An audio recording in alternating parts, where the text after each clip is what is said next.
this is not what they signed up for.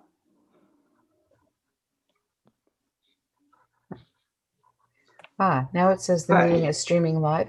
I just got a Yeah, message wonderful. from, So yes, so we can start now. I'm sorry for this. Mark Tushnet is in the waiting room trying to get in. Oh, but there's no sign here. Let me just. He just sent me a message. Oh, hold on. Yes, yeah, Brian Beats. There are many people in the waiting room. I was busy with the YouTube. Sorry right. about this. That's terrible. So yeah, I'm sorry. Yeah. Okay, good. So I'm glad that they did not miss anything. It's my fault. So hi. Let's see. Yeah, I we see can Brian. start just now. No, he's no longer. I can see him. Yeah. So hi, Mark. Good to see you, Professor Mark Tushnet. Yeah. He's. Thank you. Yeah. Oh, there he is. Hey, Mark. Good. I'm glad there are a couple of Americans here. I get to talk about America today. Hello, Mark. Yeah. Wonderful. So we get started. We get to start now. My name is Thomas Bustamante. I will be chairing today. So we got this roundtable with Professor Renata Uitz from the Central European University, Professor Wojchiech Sadurski from the University of Sydney, Scheppele from Princeton University, and Emílio from UFMG. Our topic today is judicial independence under illiberal governments. We will start with Renata, who will speak about the Hungarian case, and then we will proceed with Wojciech, and then Professor Scheppele, and then Emílio. So since we do not have much time, I already invite Renata to proceed, and thank her very much for coming, and it's saying that it's a very big honor to have you all here. Thank you very much.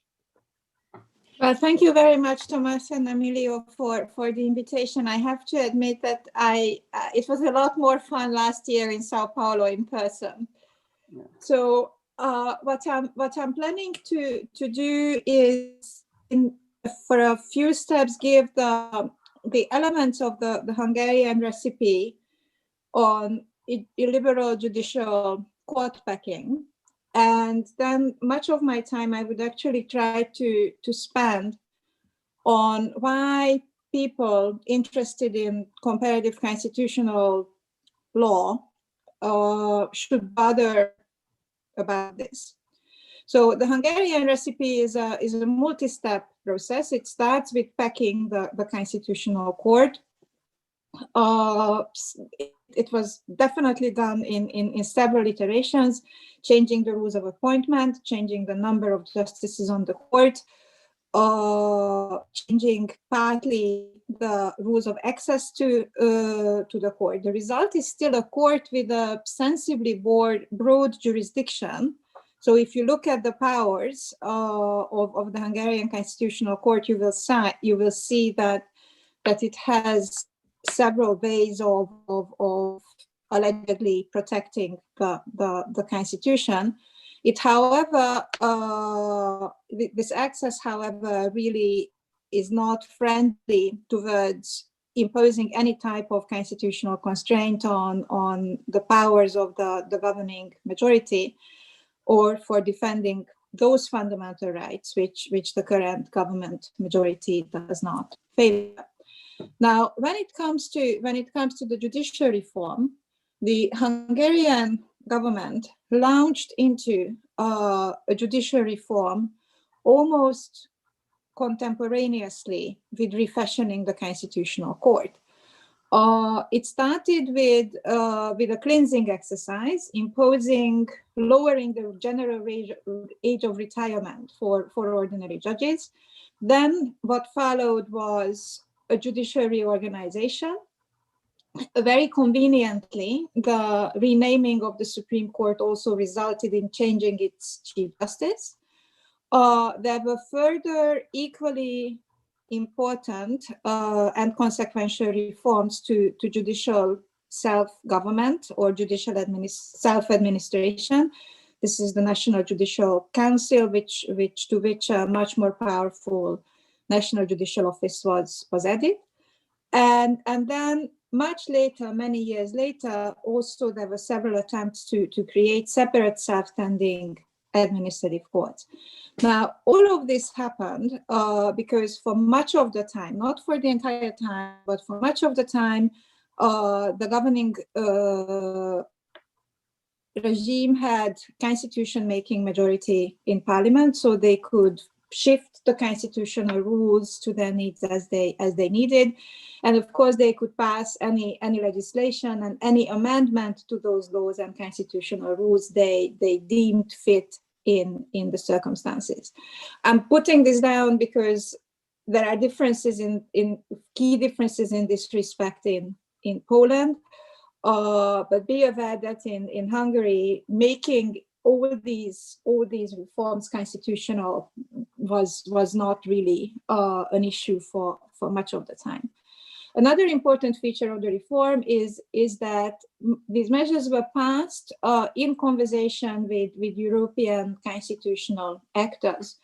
Within the Council of Europe, the Venice Commission provided advisory opinions on several steps of the reform process. With Kim, we were among authors of amicus briefs to the Venice Commission.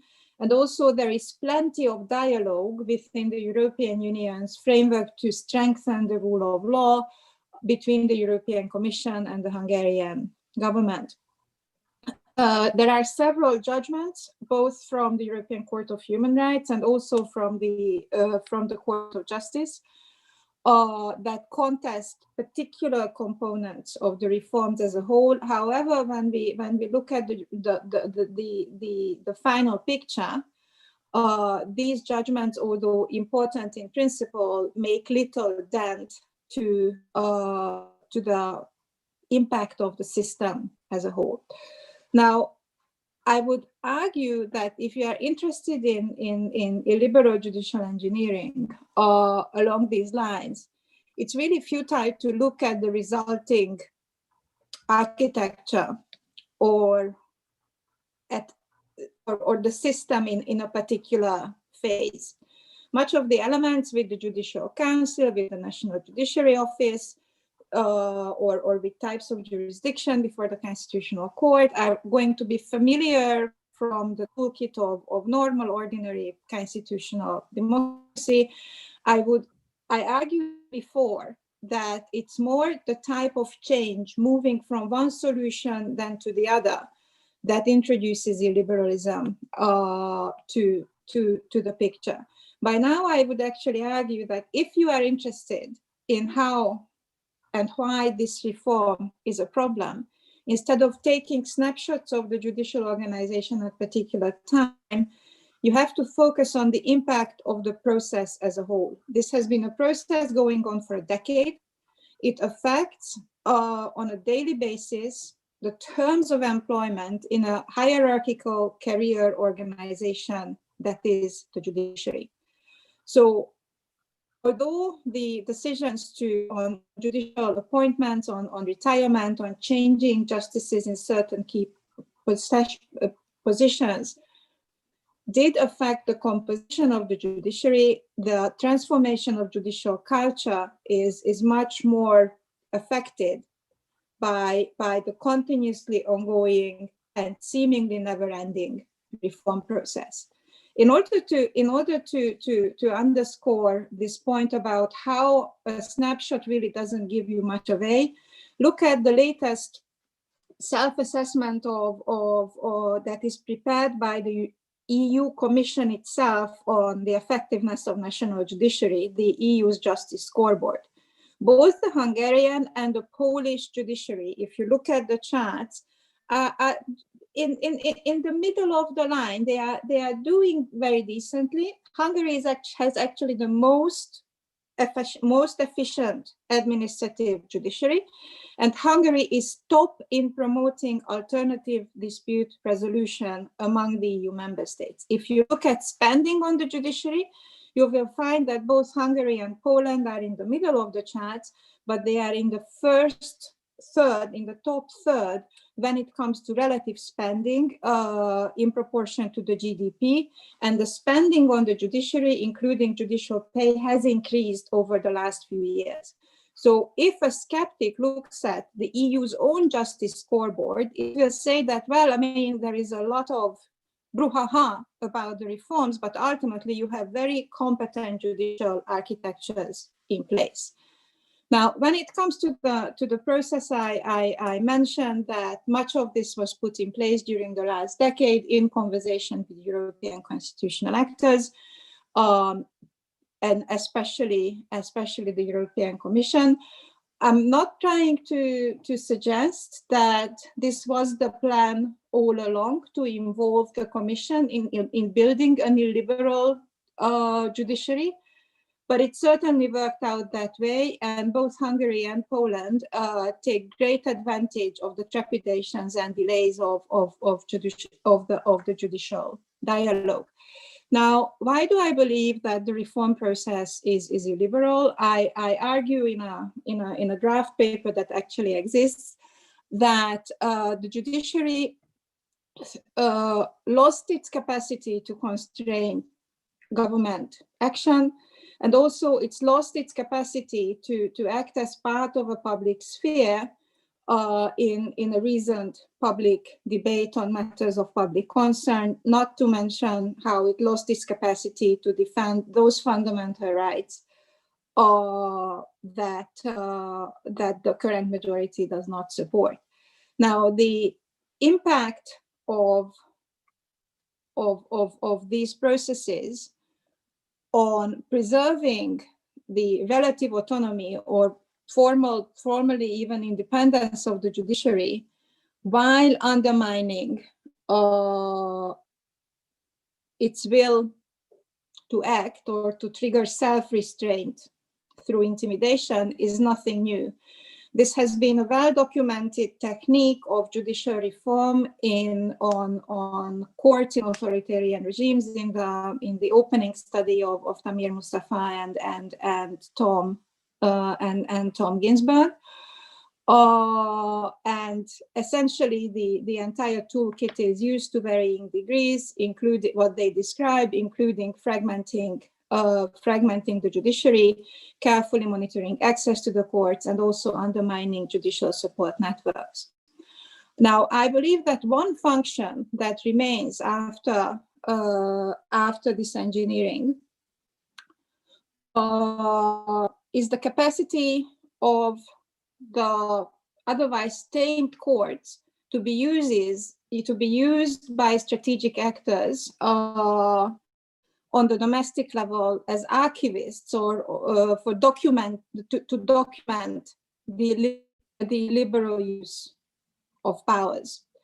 Ultimately, the government will have to furnish documents in such litigation, so you can build an archive. This archiving function is both familiar from transition to democracy, and it's a classic tool of contesting human rights abuses in courts. Now, of course, this archiving function only makes sense if there is some sort of a public forum where you can then use these documents. The European connections, the interconnectedness of the Hungarian judiciary provides opportunities for this, and there are willing buyers on the other side. And these willing buyers include the Parliament, the Commission, and the Court of Justice. Now, as you know, the Commission and the Council are not the poster children of transparency when it comes to what they find to be problematic about the rule of law. But when you assume that a talk like this still has to end on a hopeful note, then the most hope I can offer is that even compromised courts can be used for documentary purposes for the benefit of future generations. The time horizon is significantly shorter if the linkages and leverage following from EU membership can be activated. I would stop for here for now and try to leave you with the message that it's really not fiddling with the judiciary that should bother us. That is so standard in contemporary decent democracies that President Trump with his appointment is almost a beginner. I mean, I'm currently in the UK where the Conservative government ran on a manifesto to discipline the judiciary, to make sure that they use their judicial review powers in a non-political fashion after the Supreme Court found the current government to be illegally proroguing Parliament.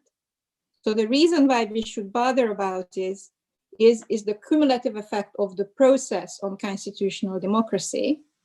And I hope that this is something we can have a conversation about. Thank you very much. Thank you very much, Renata, for the wonderful talk. I will just invite now Professor Wojciech Sadurski to begin his comments on the Polish case. Thank you very much. Great, thank you very much, and thank you, Thomas. Thank you, Emílio, for this invitation. Great pleasure. And I share Renata's and Kim's view that it would be even more pleasure, much more pleasure, if we met in one room somewhere in Brazil. But one day we shall, I hope. So just a few days ago, I had also a Zoom, of course, lecture for the most distinguished Polish law faculty, and that is law faculty in Krakow of Jagiellonian University. And I spoke about this illiberal democracy or populist authoritarianism in Poland. And after my talk, there was a person who asked me a question: how do I explain this great degree and intensity of anger and aggression on the part of the government? It is one thing for the government to somehow act smartly and try to disempower judges as much as they can. Many illiberal governments do it. But how do I explain why the Polish government does it with such unusual animus and anger? Now, the guy who asked me this question is a professor of law at one of Warsaw universities in Warsaw, not Warsaw University. And he was, until about a year ago, a judge on the Constitutional Tribunal. A good judge, not one of the most distinguished, perhaps, but good, and a man of high degree of integrity. And I thought about it, I thought about this question. And I told him that, and I believe that I was right, that this intensity of animus and violence can be best explained by their sense of surprise and anger that there is such a great resistance on the part of Polish judges to all those changes. I mean, they hoped that it would be, of course, nothing like this can be very easy, but they hoped that they would do to Polish judges what they've done to Polish Constitutional Tribunal, on which I'll say a few words in a moment, which just took them 1 year, and which, although there were political costs, they were relatively minor, and now it is their body. And still up to now, after all these years, and all that started in late 2015, they haven't managed really to subordinate and capture the judiciary, all those 10,000 regular judges in Poland. And I think that, the violence, the aggression is a result of this sense of perplexity. Why this resistance? Why we haven't managed, by the combination of carrot and stick, why we haven't managed to subordinate them totally. Now, the attack, the assault on judicial independence is the centerpiece of Polish counter-revolution, this radical populist counter-revolution, but not the only part of it. So it should be seen as part and parcel of a broader, both institutional and extra-institutional change. And while we now concentrate in this conference on judges and on judicial independence, it really must be seen as all these changes in countries such as Hungary and Poland must be seen as a set of interlocking changes where one particular change, say to prosecutor's office, can be explained only by the way it interacts with the changes, I don't know, to the National Council of Judiciary or the Supreme Court or regular courts, etc. So although we may artificially, and we have to for the clarity of analysis, to carve out some aspects of it from a broader whole, we must always remember that it's part of a broader context. Another introductory matter, general observation about Polish changes to the judiciary is that, at least compared to Hungary, not only have they occurred without constitutional changes. Kaczynski's rule simply hasn't had the privilege of Orban, where he could change the constitution, but also with relatively minor institutional changes. Now, I don't want, of course, to overstate this point, and there were some structural institutional changes, in particular in the composition of the National Council of Judiciary and in the composition of chambers of the Supreme Court, but they were relatively minor. And that corresponded to the general philosophy of Kaczynski's capture of the state, that what is really the most important are people, and therefore purges and cleansing, as Renata put it. So if you put your own people to the old institutions, it will be fine. You don't have to change for these institutions too much. And the case of the Constitutional Tribunal is a good cautionary tale on this. I mean, after 1 year, just 1 year of relentless bombardment of the tribunal with successive major legislative changes, all of which were invalidated one after another throughout 2016. By late 2016, they managed to achieve the majority on the court, they meaning Law and Justice, by a combination of quite vulgar, illegal court packing and natural attrition. The terms of office came to an end of many former judges. So at that stage, they had their majority, December 2016. And at that point, and they also had their Chief Justice of Constitutional Tribunal, even though she was elected unlawfully, but still, de facto, she has been Chief Justice. And at that point, they gave up, they renounced on all the institutional changes, and they came back to the old status quo of pre-2015, where the Constitutional Tribunal operated as one of really activist, liberal, civil libertarian constitutional courts in Central and Eastern Europe. They just put their own people there. And throughout the whole changes that they've made, now in the regular judiciary, by far the most important point was placing your own people, packing the court, packing the positions of members of National Council of Judiciary, presidents and vice presidents of courts, etc. Not institutional, not structural changes, but just your cadres, your personnel. And the last introductory point is that just as presented by Renata, of course, Polish developments operated in the European context. And in contrast to some other observers and commentators who, fairly enough, are disappointed with too little, too late approach by the EU institutions, I believe that at least in Polish context, by and large, European institutions played a positive role. Of course, they cannot stop those changes, but they slowed them down. So we had, in particular, so far, 2 infringement judgments of the Court of Justice, which in the end had to be respected. We had a 3rd one where we had an interim order, which was totally disregarded, but it increased greatly costs for the Polish government. And we now have the 4th infringement action just launched.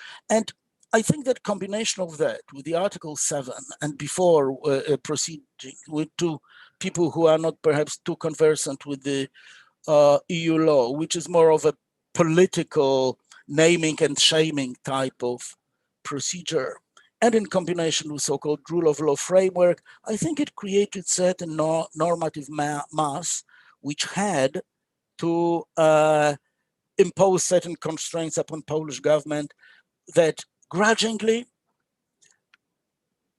and to some extent, of course, disingenuously, but the effect counts, had to comply with. Now, I mentioned Constitutional Tribunal, and that was the first step, the most important one for them. I mean, they knew that if they control Constitutional Tribunal, which is the Polish name for Constitutional Court, they will be able to somehow control the gatekeeper of constitutional, of sort of extra constitutional changes. So with the Constitutional Tribunal, I won't be describing the mechanism, it would be tedious and sort of beside the point. But what I want to say is that it is really not the case that Constitutional Tribunal now fully captured by the government, may be described as some people say, a sham institution, a facade institution, a passive institution, just to the contrary. It is very activist in the sense that it tackles some very, very important issues. But it is activist in an opposite way to what we know about, say, ideal model of constitutional courts, which are constrained upon the majority and majority rule. Actually, Constitutional Tribunal plays a very important role in facilitating all those radical changes by the government. It lowers the cost of political transactions. It prepares the ground for some changes, such as, for example, through selective invalidation of pre-2015 laws. The best or the worst case, depending how you look at it, is the National Council of Judiciary, which they have invalidated after years and years of its operation, just to pave the way to their remaking of the council as a fully political body, appointed 24 out of 25 members are now directly or indirectly representing the political majority. So the court plays a role in, sometimes grotesquely, for any lawyer, it is just absurd what they do. For instance, in April, I think, they have, quote unquote, struck down a decision of 3 combined chambers of the Supreme Court of January 2020, which is before the Supreme Court was captured. I'll come back to it in a second. So, you know, for the Constitutional Court to set aside, if you like, a ruling of the Supreme Court, and they did it under the combined grounds of the Polish Constitution and EU treaty. So Polish Constitutional Tribunal said that a particular judgment of the Supreme Court, made, by the way, as an implementation of the Court of Justice of the EU judgment of November 2019, that it is contrary to the EU treaty. I mean, you know, this is the combination of grotesque, which say would be unthinkable just a few years ago. So that's what Constitutional Tribunal is doing. Constitutional Tribunal yesterday was supposed to say whether the current ombudsman, the last independent institution in Poland, who many of us here know well, Dr. Bodnar, can serve in his office beyond the the time of his term, up to a moment when his successor would be appointed, which would be normal, which applies to everyone else. Now they had in the last moment, I was ready already, sort of watching the live streaming from the building of Constitutional Tribunal, because I was supposed to comment on it for Polish radio and for a Polish newspaper. Well, some different instructions came from the leadership of the party, and in the last moment they have decided to postpone the meeting. So that's how Constitutional Tribunal in Poland works. Now let me say something about the judiciary. Now I won't be going into any details how it all happened, etc.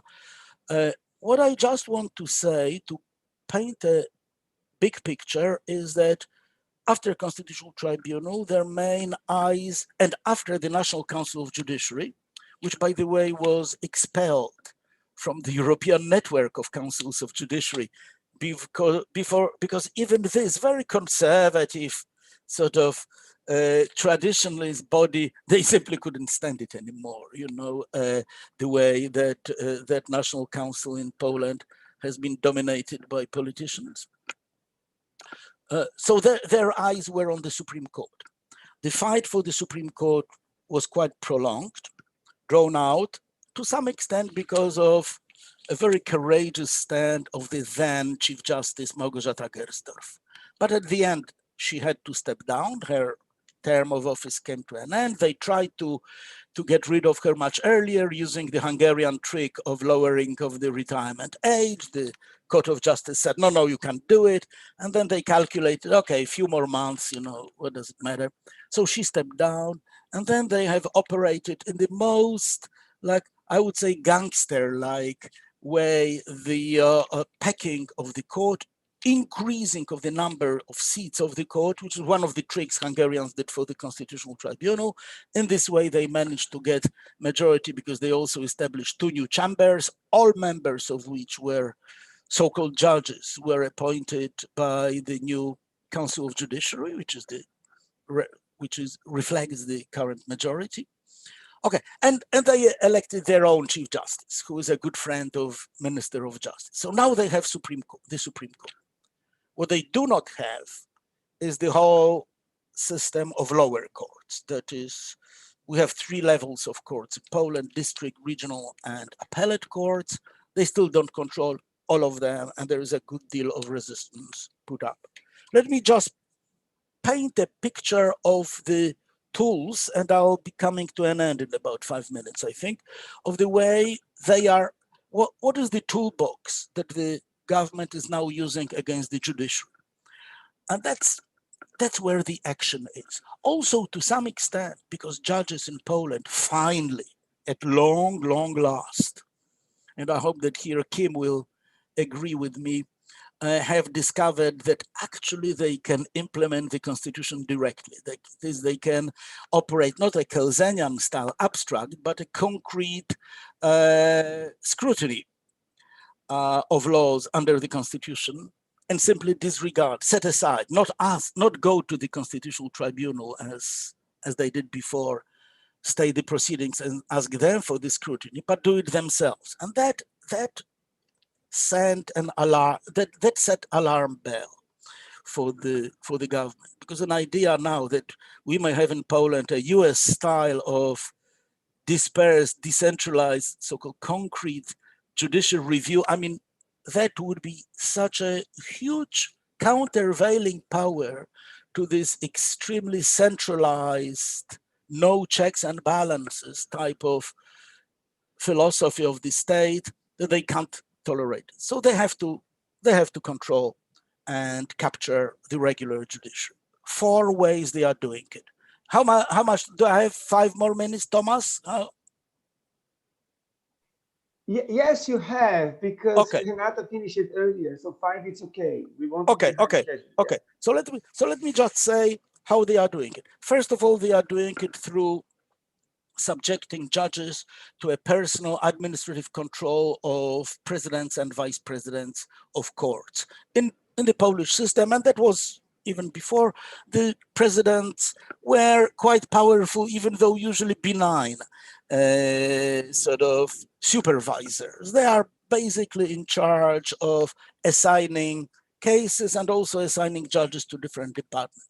Now, the first thing that the Minister of Justice did when he had his law on the regular courts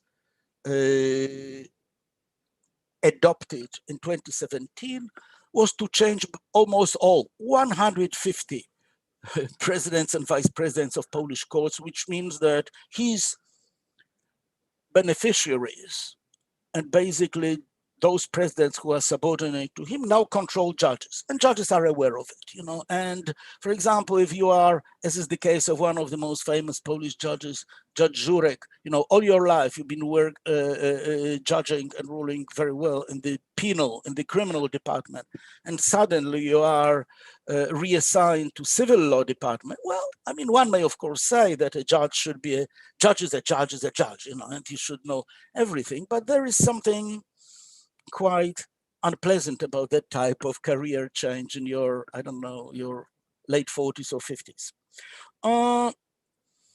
The second point is total control over the appointments, promotions, and demotions of judges through this National Council of Judiciary, which is now appointed. The so-called judicial members of the council are appointed by the parliament, which means are appointed by the majority party, which means are appointed by the leader of that party, Mr. Kaczynski. So that's how it works. And they appoint, they also may dismiss judges at their will. Also, there is this system, which is a great way of controlling intransigent or independent judges, of so-called delegation, so that the Minister of Justice has full discretionary power over, quote unquote, delegating a judge from the lowest rank of court to a higher court, which is both a financial benefit, but also an important move in your career promotion. But those judges know that at any time, without any reasons given, they can be demoted back to their court. And it creates the situation in which even if a judge is very, very honest and full of integrity, we never know whether she or he hands down a judgment because she wants to be pleasing the minister or because that's what she thinks. I currently have 3 court cases in Poland. All are defamation cases, 2 civil, 1 criminal.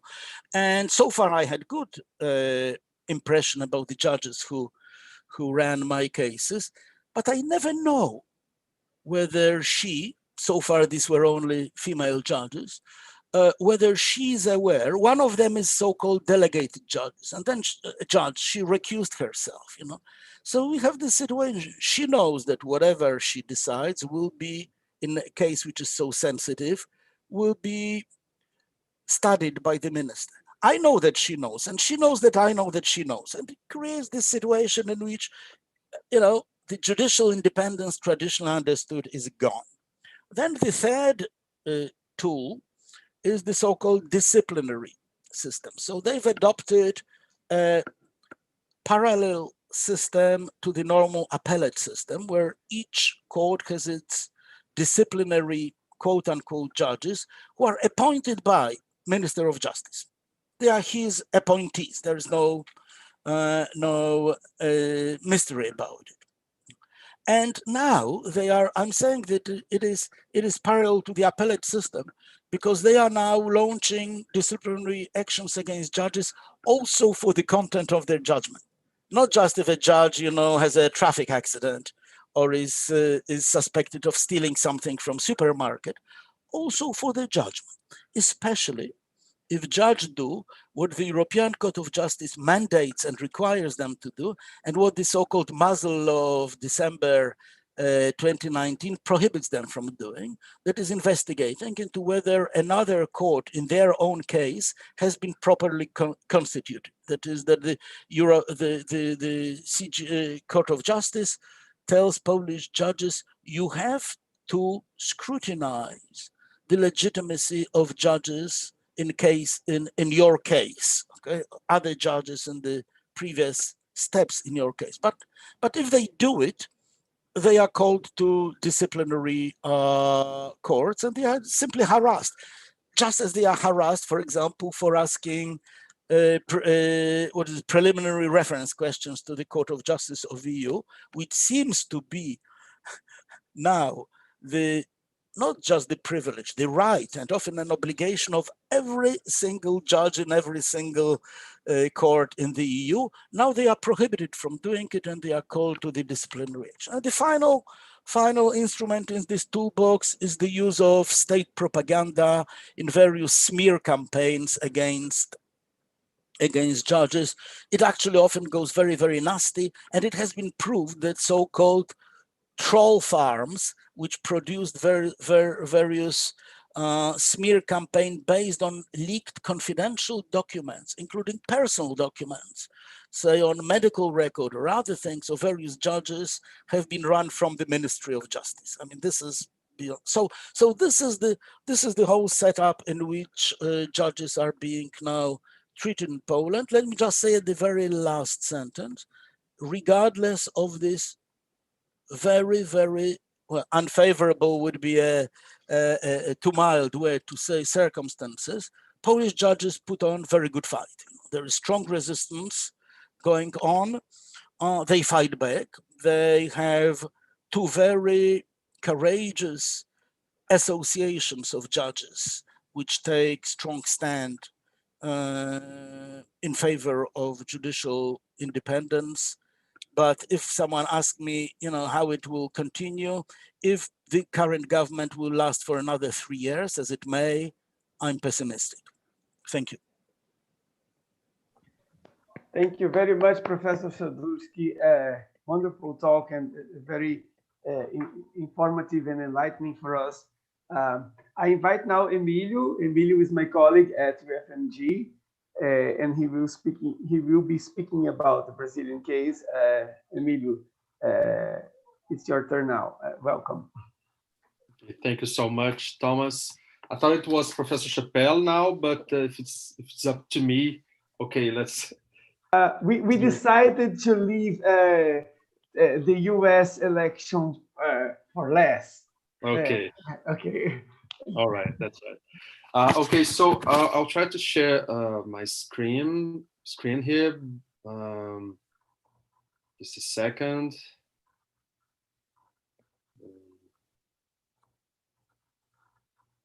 Okay.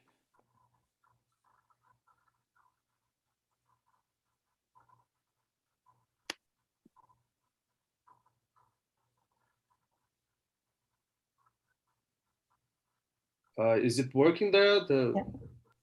Yes, we can see it perfectly. Yes. Yeah, it's good. Okay, so I'll probably rely on something that I wrote from yesterday to this date. Much of the work on the Brazilian judiciary that I've been doing in the past few years will be part of a book that I'm planning to release in the next year. So I have a very different approach from Professors Scheppele, Sadurski, and Uitz, because the sense in Brazil, or the mood in Brazil for the relationship between the judiciary and the current situation is much more of, we could say, a collaboration instead of a situation of capture of judiciary institutions by the present, the current illiberal government. So you can see that there is a picture, a very strange picture of President Bolsonaro and the former Chief Justice of the Brazilian Supreme Federal Tribunal, which was Dias Toffoli. Dias Toffoli adopted an approach that was very politically sensitive. He tried to get close to the government. He nominated militaries for his cabinet in the presidency of the Brazilian Supreme Court. So his dubious approach is problematic, and this is one of the things that I want to mention here for you today. So the first question is this one. Is this a situation of I'm sorry, let me just go back here, of collaboration, or is this a situation of capture in Brazil? Let me just try again because it wasn't working. Or change the. Okay, so this is a quotation from William Prilleman. He stated in the 2000s that Brazil seemed to be on the verge of a serious democratic decay, with the failure of the judiciary a critical factor contributing to the declining faith in the rule of law, end quoting. Prilleman's diagnosis is from 2000, but it could also be from 2020. Judges and courts are not the only actors responsible for the constitutional erosion Brazil has been taking through in the past at least 7 years. Nonetheless, they did help create a quicksand that is to swallowing them.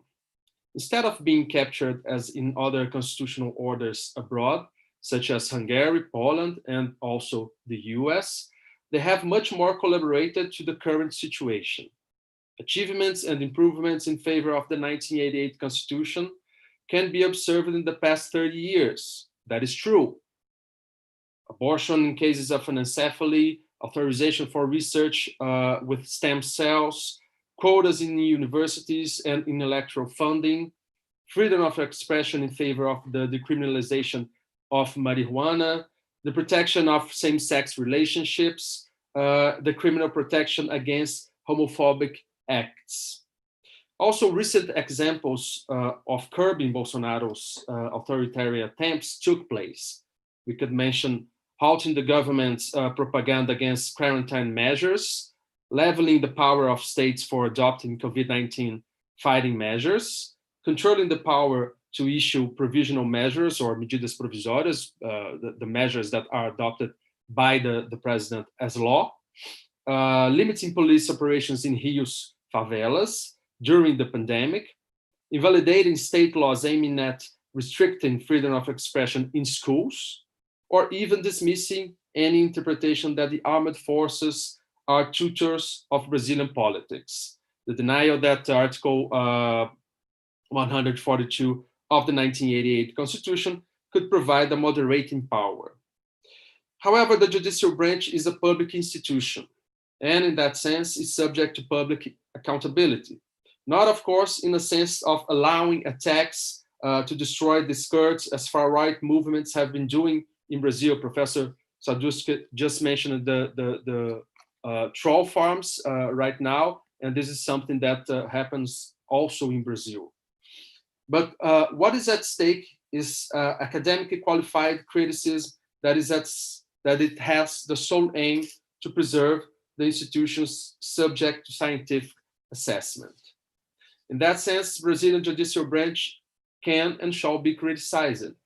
My aim here is to do it from two diverse but complementary perspectives, an institutional one and a decision-making one.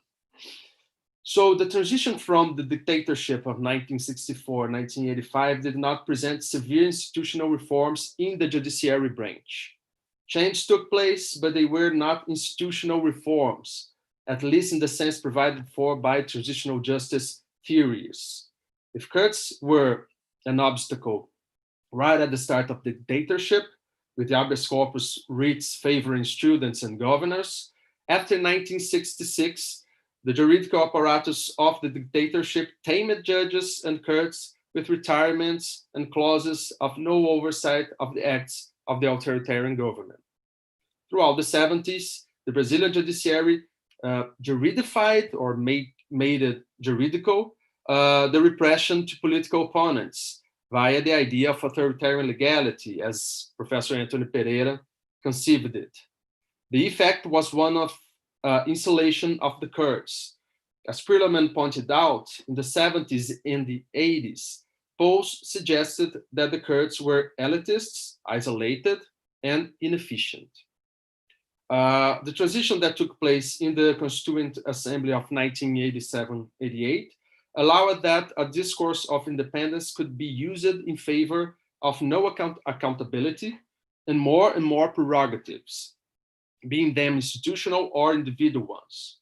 Recent scholarship has shown in Brazil that the creation of a constitutional court was fiercely opposed by the Brazilian Supreme Court justice, most of them at the time appointed by the previous dictators.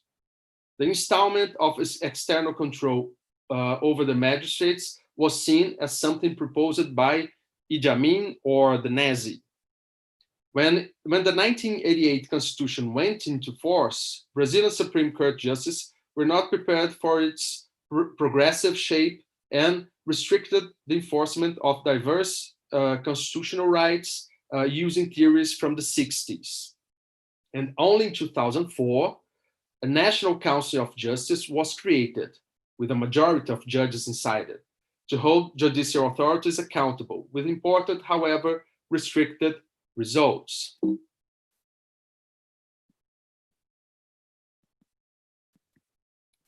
Just a second. Okay.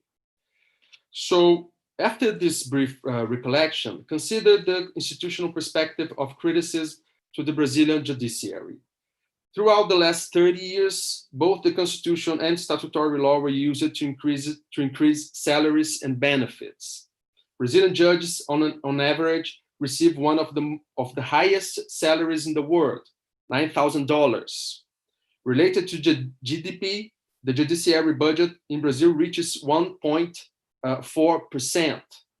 From 2004 until 2018, judges in Brazil received a house benefit that was extended by an individual ruling from Justice Luiz Fux of the Brazilian Supreme Court, which is now the Chief Justice of the Court. Justice Fux kept the lawsuit in his drawer until a statutory law increased the salaries beyond the house benefit. Then he revoked his cautionary order. From 2014 until 2019, the judicial branch became $2 billion more expensive.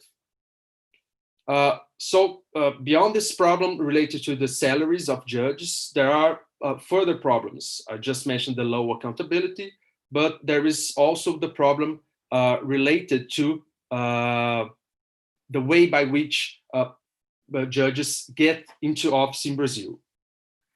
Public tests for selection of the majority of judges in Brazil are hard.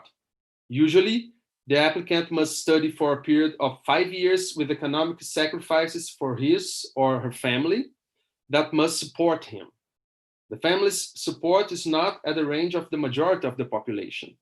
This process made the sociologist José Souza entitled this category as a juridical case. Is he right?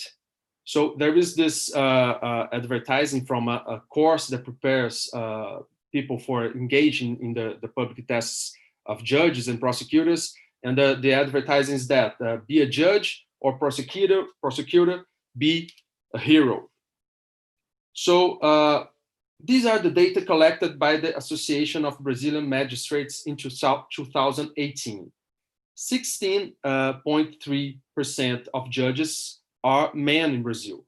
In appeals courts, federal and state levels, 70.8% are men against 21.2% of women. Considering race, 79.1% of the Brazilian first-degree judges are white in a country where 56.1% of the population recognize themselves as Black.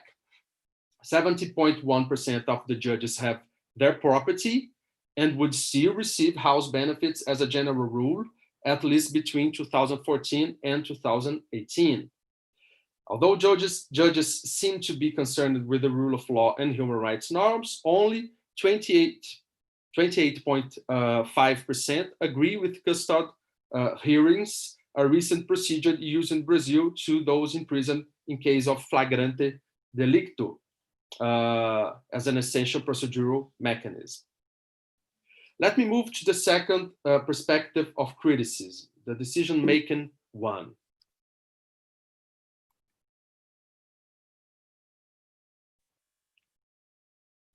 Okay, this perspective cannot be separated from the process of increasing judicialization of politics or even politicization of justice.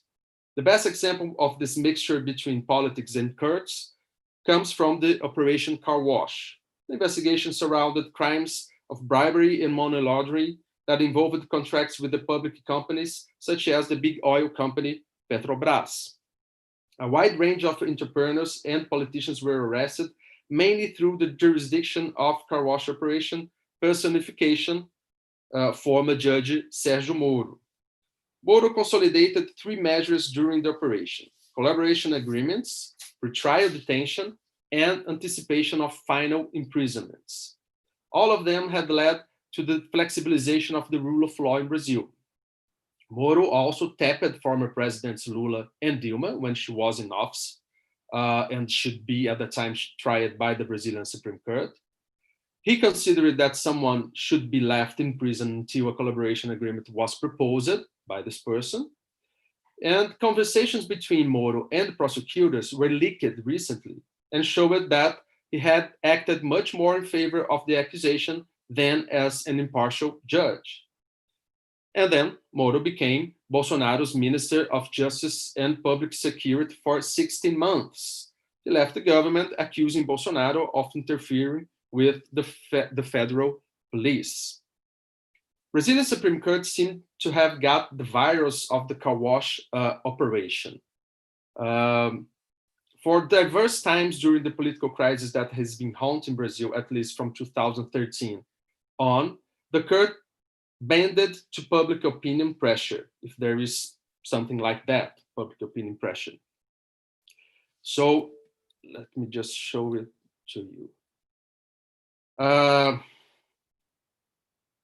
Concerning immunities of congressmen, the court imprisoned a senator, almost triggered a constitutional crisis when it tried to suspend another senator, and in fact halted the Speaker of the Chamber of Deputies. All of those decisions were permeated by a sense of exceptionality. Concerning the 2016 impeachment process, the court defined procedural standards. However, it refused to oversee the solidity of the main accusation against Dilma Rousseff. Even if one considers it a debatable constitutional matter, as it is, history is showing that, in fact, there was no impeachable offense. On the constitutional right of presumption of innocence, the Brazilian Supreme Court could not be more contradictory. In 2009, the court held a precedent that someone can only be sent finally to jail for a criminal conviction after a final decision, including the so-called superior courts. Of course, one can be imprisoned by way of pretrial detention before those rulings. In 2016, pressured by the car wash operation Mood, the court overruled the precedent and started to accept that courts of appeals rulings are enough to start to serve time. Still, some justices were not convinced and granted habeas corpus in diverse cases. When Lula made his trial in 2018, after very controversial condemnation by Sérgio Moro, the commander of the army pressed the court and a decisive opinion sent him to jail. Although this justice of the tie-breaking vote did not believe this was the correct thesis on presumption of innocence. In 2019, the court ruled on concentrated constitutional review lawsuits to return to the case law of 2009, and then Lula was freed. Lula's case of presumption of innocence contains an anecdote, not for him, of course, of the state of affairs of the Brazilian judiciary. 3 lawyers that were also Workers' Party's representatives in the Chamber of Deputies filed an habeas corpus writ in the 4th Federal Regional Tribunal against the acts practiced not by former Judge Sérgio Moro, but by the federal judge responsible for the prison's oversight. They argued that the imprisonment was unnecessary and that Lula had his political rights restricted since he could not participate in the political debates of the presidential bid. Article 14, paragraph 3rd of the 1988 Constitution states that only a final ruling in criminal procedures can suspend political rights. In the 4th Federal Regional Tribunal, at 9:05 a.m., Judge Rogério Favretto, who became a member of the court by indication of Dilma Rousseff, exercising jurisdiction in duty. It was Sunday, but the Brazilian legal order provides functions during those periods on an urgent basis, granted the order on the grounds that Lula's political rights have been unduly affected, so Lula should be freed. At 12 p.m., then former federal judge Sérgio Moro, not a member of the 4th Federal Regional Tribunal and who was on a vacation, delivered a ruling in the original criminal complaint stating that the member of the appeals court had no competence to rule in favor of Lula. At 12:24 p.m., Judge Rogério Favretto, the first one, reaffirmed his ruling determining Lula's immediate release. The regional habeas corpus writ judge rapporteur, Gebran Neto, another judge involved in the case, at 2:13 p.m., issued another ruling ordering that the federal police should not practice any act that could lead to the release of the former president. Again, on 4 p.m., Judge Favretto ordered that Lula was freed and criticized Judges Moro and Gebran Neto. Finally, at 7:30 p.m., Federal Judge Thompson Flores, the President, the Chief Justice of the 4th Federal Court of Appeals, decided that the ruling of the regional criminal lawsuit of keeping Lula imprisoned should prevail. Thompson Flores also had no jurisdiction over the habeas corpus writ. All of these Netflix series script features appear in a landscape of general adoption of the proportionality doctrine. From 2009, the Brazilian Supreme Court incorporated without criticism the German doctrine. It has allowed for a general flexibilization of the rule of law and of the 1988 Constitution. To an elitist judiciary, nothing could be more dangerous than to balance instead of applying with normative force constitutional norms. So that's it. Thank you. Thank you very much, Emílio. That was very crisp, 20 minutes exactly. Thank you very much for this. So I now invite Professor Kinlin Scheppele to talk about the US case. Thank you very much for joining us, Professor Scheppele. Great, thank you. I think I need Emílio to unshare his screen so I can share my screen. I'll do it, just a second. Yeah.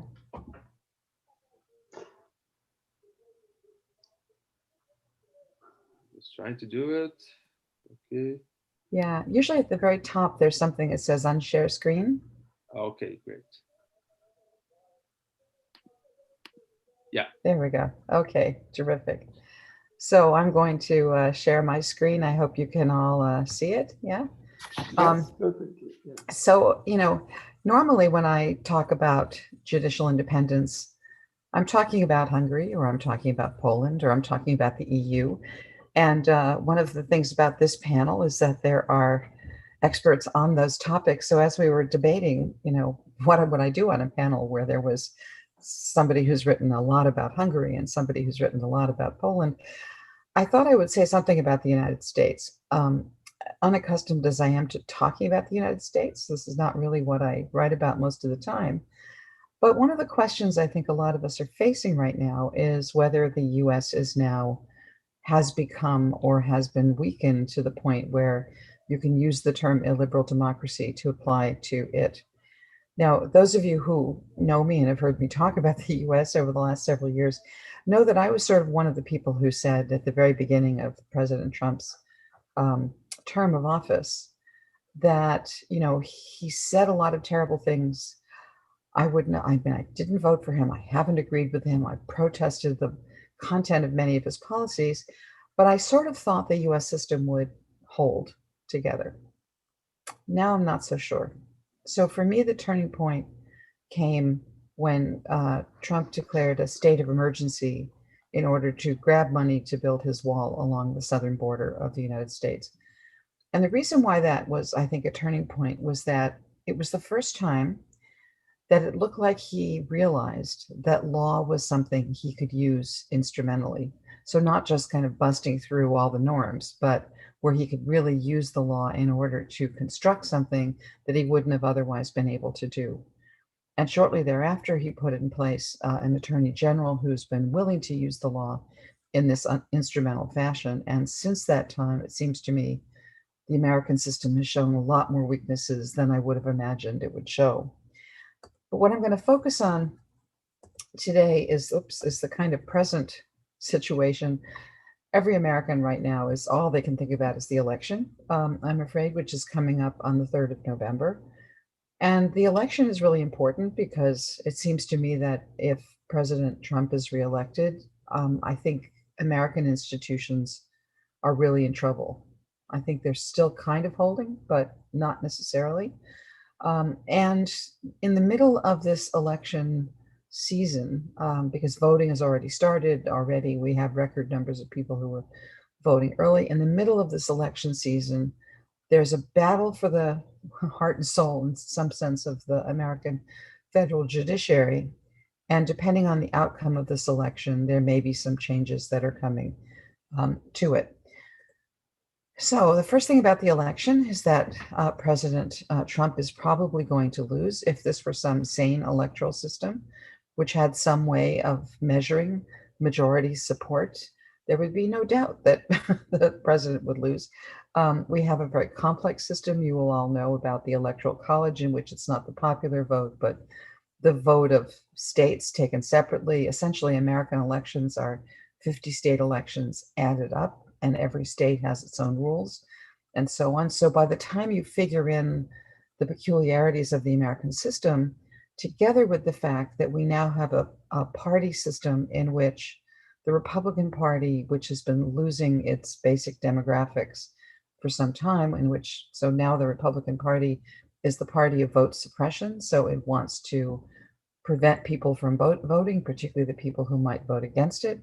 And the Democrats are the ones who were sort of, trying to encourage turnout. So this has been true for some, elections now, but it's particularly true for this one. There's a particular aura of crisis around this election, because it's Trump, and there's always a sense of crisis around Trump. But the president has actually been stoking fears that the election will not be free and fair. And what makes this kind of dangerous is that his supporters agree. In fact, lots of people agree. So this is a chart. You can sort of see the percentages along the edge here, where 65% of Republicans think the election will not be free and fair. But we've also got majorities. This is the 50% line. We've also got majorities of Democrats and independents who also doubt the fairness of the election. So we're sort of in a situation in which the election is not going to just magically clear the air, but where there are very likely to be lingering questions about its fairness. Many of you have also heard that, President Trump has been refusing to commit to a, quote, peaceful transfer of power. Finally, a few days ago, he said, well, probably he would. But he's been casting doubt on whether he will actually pay attention to the electoral results. And he's even suggested on a number of occasions that there will be, quote, continuity because get rid of the ballots and you'll have a very peaceful, there won't be a transfer, frankly, there'll be a continuation. And actually here too, his supporters back him up in alarming numbers. This is a little chart that shows you sort of public opinion from the end of September on whether Trump should say that he would commit to a peaceful transfer of power. Who would know? That would be a question on a public opinion poll. But almost 40% of Trump supporters think that he should not commit to a peaceful transfer of power before the election actually happens. So this is a really combustible situation. And then there's this wild card. As you know, there are a lot of guns in the US. But what's kind of been shocking, particularly since the pandemic started, is that the sale of guns and the sale of ammunition is way up. Trump has been encouraging armed militias to take back their states. As some of you know, there's just a recent set of arrests of these, militia, oh, now they go that way, there, of these militia folks in Michigan who were threatening to kidnap the governor of the Democratic governor of Michigan, and by the way, also perhaps the Democratic governor of Virginia. So we're actually in this situation where there are a lot of armed people angry and listening to the president. Now, why is Trump fighting so hard? Well, he's fighting so hard because many people believe he's facing criminal charges after he leaves office. There are a lot of investigations going on. Some of these are civil, some criminal, some administrative. He's been in, an ongoing struggle over his taxes, where it seems that there are quite a few unpaid taxes in his background, but also his various organizations are also under investigation. Actually, his foundation has already been closed, but there are a growing number of investigations which may result in criminal charges and at the very least kind of serious civil penalties. And as long as he's in office, there's a memo out of the Justice Department that says the president may not be charged with a crime while he's in office, but as soon as he leaves, it's fair game. So this has kind of increased the personal stakes for him. And what you see is that Trump is doing whatever he can to win. So this is a cartoon that shows you the current attorney general who has been aggressively sort of bringing cases on Trump's behalf, fending off a lot of the lawsuits that have been brought against him. And so in the middle of this very fraught and tense moment, a seat comes open on the US Supreme Court. As all of you will probably know, Justice Ruth Bader Ginsburg died in September, right on the eve of this election when everything was tense and when, as we'll see, the courts are kind of in the middle of this battle over the election. Some people are saying the court is now ruthless because Ruth Bader Ginsburg is no longer on the court, but her following, I think all of us knew her following was massive, but the sheer public mourning for her has also intensified the question of who is her replacement.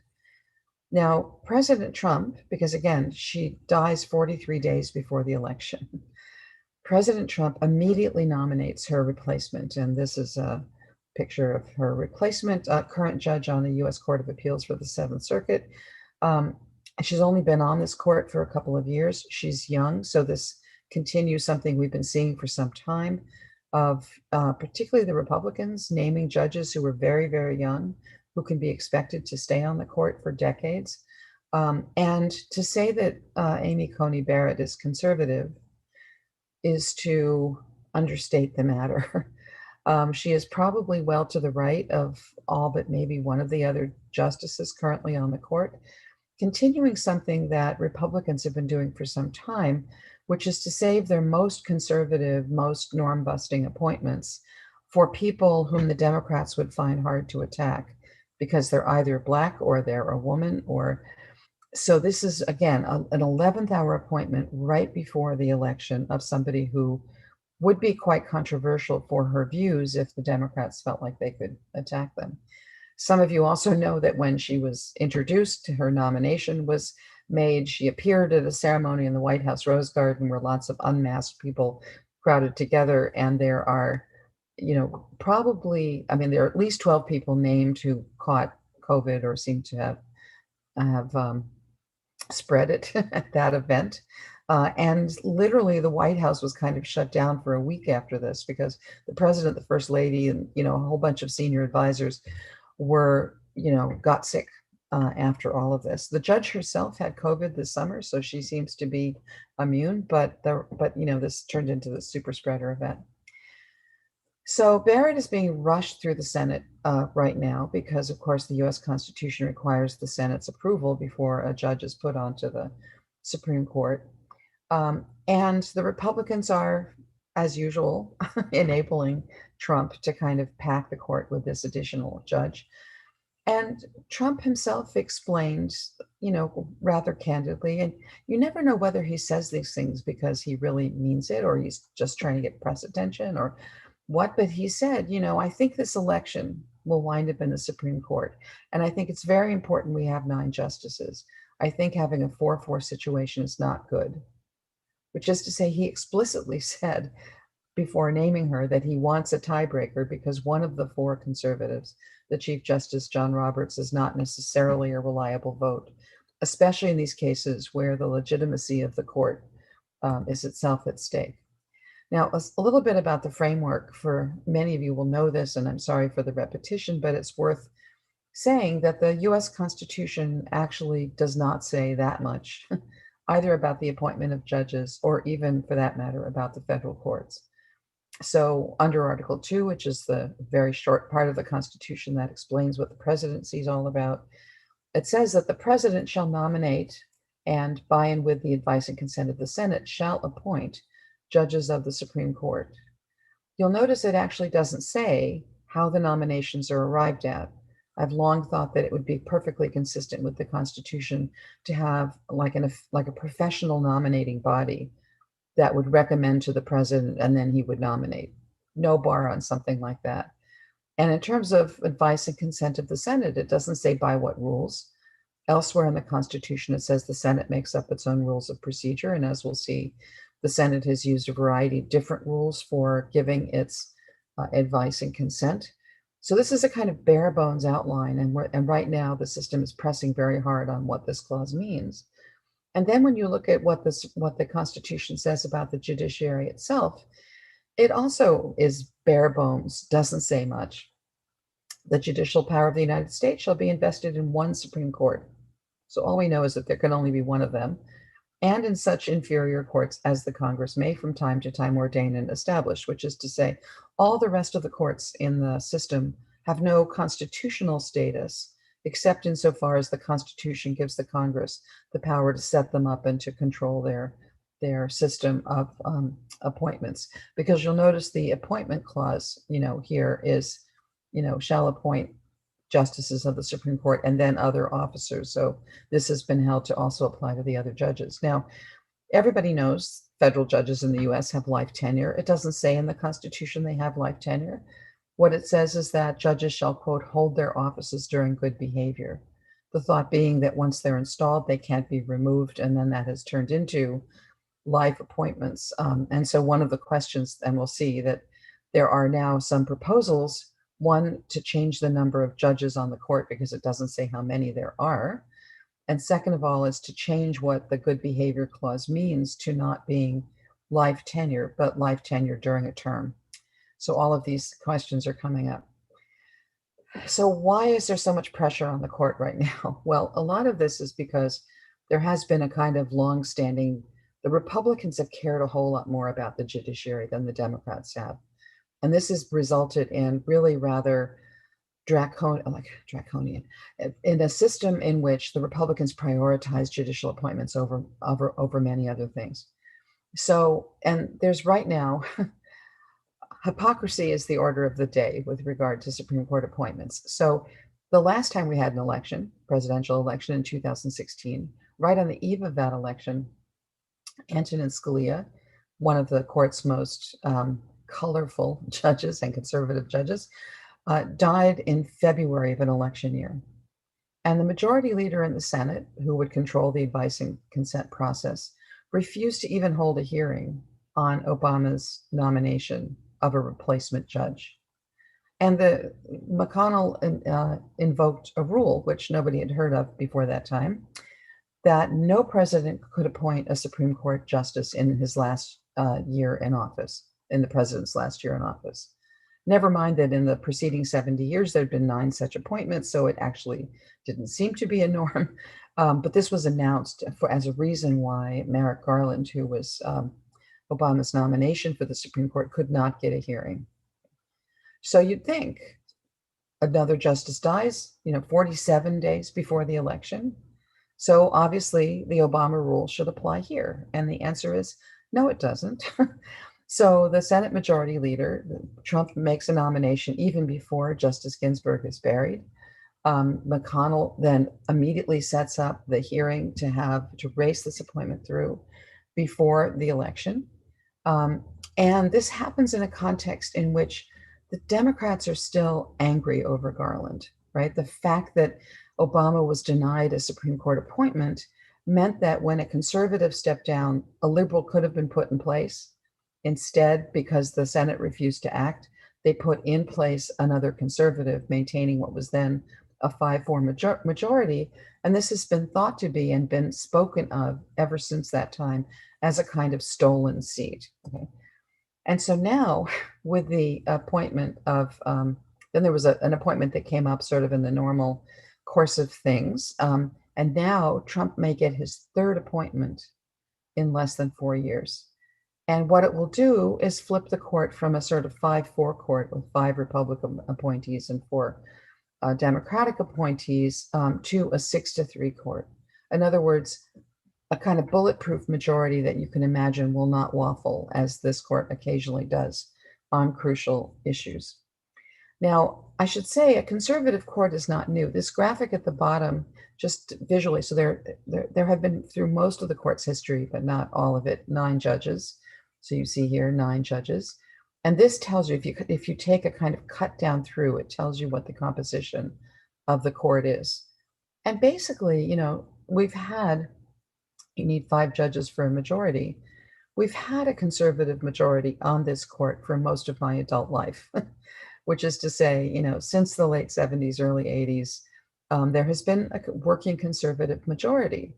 Now, that the court doesn't always look like it's got a conservative majority for this reason. Now, this looks like a bunch of squiggles.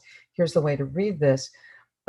So judges that are appointed by a Republican are in this kind of reddish color, and judges appointed by Democrats are in this bluish color. This is the timeline from the 50s on. And basically, this is an effort to measure how liberal or conservative different judges are. And what you see is that by and large, the appointments by Democratic judges are more liberal. So below this line is kind of liberal and above is conservative, but not always. You'll see some, you know, Democratic appointees that look, that are above the median. I guess this is not liberal conservative, but average on the court. So that's a little bit of a sliding scale. But the main thing you'll see here is that before about, 1980 something, judges would get onto the court and then they would kind of slide in a liberal direction. But since, actually since the 80s, especially the conservative judges are appointed, and most of them, not all, kind of don't get more liberal as they're on the court, which is to say they're being screened to be more reliably conservative. And so what this has meant is that, there's been a campaign to get conservative judges who are likely to remain conservative. And what this has meant is that it's a priority when a Republican is in the presidency to name as many judges as possible. And this has been especially true under Donald Trump, because it wasn't just the Garland appointment, but it was a lot of different appointments that Barack Obama could have made during his presidency, where the Senate just refused to take up or refused to confirm or just let sit there. A lot of nominations, storing them up. So when they got a Republican president, they could then use all these nominations to pack the court, right? So what we've seen is that in only 3.5 years, Donald Trump has been able to appoint about a quarter of the sitting federal bench, which is a lot for a one-term president so far. And so it's basically meant that the Republicans, even though they haven't, in the last 7 terms, 4 have been Democratic terms, but nonetheless, the Republicans, have now about half the sitting judges, but they will soon have, if this Barrett nomination goes through, 6 of the 9 judges on the Supreme Court. So why am I bringing this up? And I just want to say something about the reaction, because we're right now in this absolutely fraught moment. Americans can hardly think about anything but the election. And there's the pandemic, and a lot of the election rules have been changed in order to allow people to vote without going to the actual polls. There's now the possibility of a kind of perfect storm. So actually, if you want to know what's happening with the American election, there's this great website, Stanford and MIT have this thing called the Healthy Elections Project. This was from a few days ago. There are, between 300 and 400 pending cases in the courts right now that challenge lots of rules for this election. And even before this election, Republican justices and the Supreme Court with a Republican majority have almost always ruled in favor of Republicans on almost every election question. This has been, in fact, this is the thing that's caused me to lose faith in the US courts, that when it comes to elections, they don't actually either follow their own precedents necessarily or play, it's just, anyway. So we have this problem now. So, I'll just give you one example, which is that one thing Donald Trump has done to kind of, rig the election is to put in charge of the post office one of his own big donors. And the guy who's put in charge of the post office has weaponized the post office. I've written a piece on the Verfassen's blog, which explains this in some detail. So it's not so clear if you mail your ballot as opposed to going to the polling place that it will get there in time. So a lot of states have been setting up what are called drop boxes, places where you can deposit your ballot and it will be picked up by election commission officials so that you know for sure the ballot got there. And there are two cases, one out of Ohio and then one in Texas, where the state Republican, Republicans, how to put it, the election machinery is partisan in most states. Republican officials have put one drop box per county. In the most populous counties, which are the more Democratic, anyway, it would be better to have more drop boxes if you want voter turnout. And what's happened now is that a 3-judge panel in Texas, all 3 Trump appointees said, no more drop boxes. And they actually told the most populous county to remove drop boxes that had already been installed so that there was only one drop box per county. And now there's a pending case out of Ohio. There was a case out of Pennsylvania, which actually John Roberts flipped, and actually the Democratic position was upheld, but that's extremely unusual in these cases. What we're really worried about is the courts are now being dragged into the election controversies.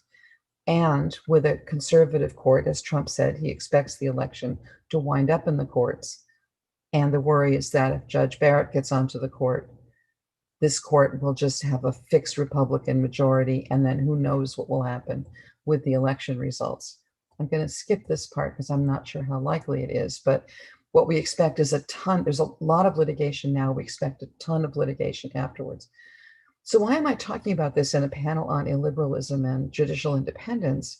Because the courts are right now, and they have been for some time, but it's really intense during this election. They've been under such intense political pressure. It's a bit like the context Emílio was describing for Brazil, which is that when politics is really dysfunctional, the courts get dragged into it, and it's very hard for the courts to look neutral, even if they are. And given appointment procedures, it's very hard for the courts to be neutral when basically everything is blowing up around them. And so what you see now are some proposals. So far, it's been the Republicans who've been sort of packing the courts and prioritizing courts and putting their own sort of ideological extremists, much more so than the left, onto the courts. And finally, the Democrats are sick of this and saying, we need to fight back. In fact, I'm glad to see Mark on this call because he's the head of one of these groups that now is trying to argue that what should happen is that, after the Democrats lost now 2 stolen seats, right? Seats that were filled on the court without, in violation of all of the kind of norms before that time. The idea is we should expand the size of the Supreme Court. And there are different proposals, just putting 2, putting 4, putting 6. But the idea is to expand the court during a Democratic term in office so that the Democrats have the capacity to level the playing field by putting more Democratic judges onto the court. So this is one of the proposals.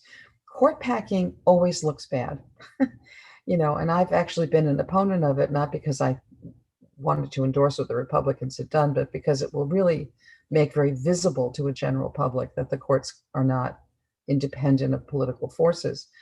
That said, a lot of us are getting fed up. I have a proposal for doing actually what was done in Hungary and in Turkey, which is that one of the ways to increase the number of judges on the court is to increase the number of cases that the court will hear.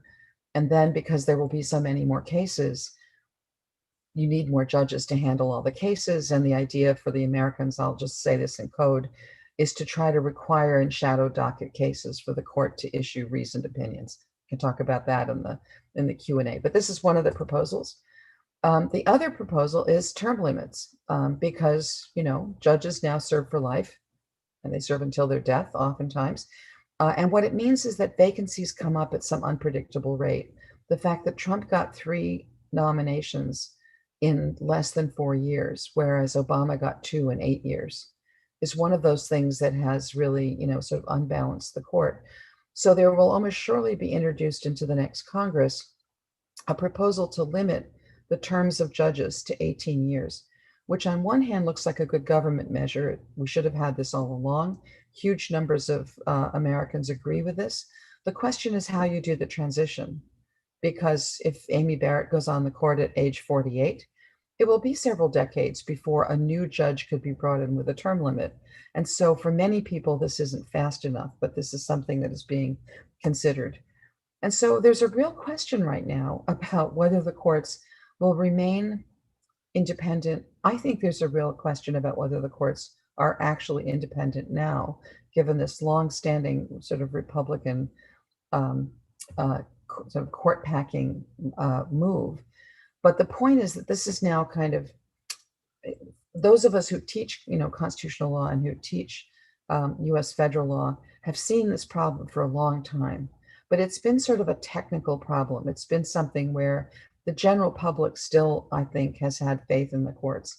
But once these things come up and they become part of the political discussion, as they have since Obama's term, there's a question about whether the courts will be seen as being independent. And that's a real problem for whether the courts can remain independent, I think. So that's not the end, but you'll be hearing a lot more about this, regardless of which way the election goes. Thanks. Thank you very much, Professor Scheppele. It was a wonderful talk. So let me just start without further notice to take questions. And those of you who want to make questions, you can just raise your hand in the raise hand function, and I will call the questions. Okay. So now so I got Mirna. You can start now, please. Go ahead. Thank you, Thomas. This is I was just wondering what the panelists, any recommendations the panelists have for the general populace, solutions for the general populace to employ to resist the tactics and the essentially authoritarian playbook that is being used around the world, you know, to dismantle democracies. Okay. Yeah, well, if I can just say one thing, I mean, one thing I've been so impressed about with Poland is that people have gone to the streets to defend the independent judiciary. You know, when the Polish government tried to get rid of the first president of the Supreme Court, and there was, you know, just thousands of people in the streets, you know, in order to escort her into the building.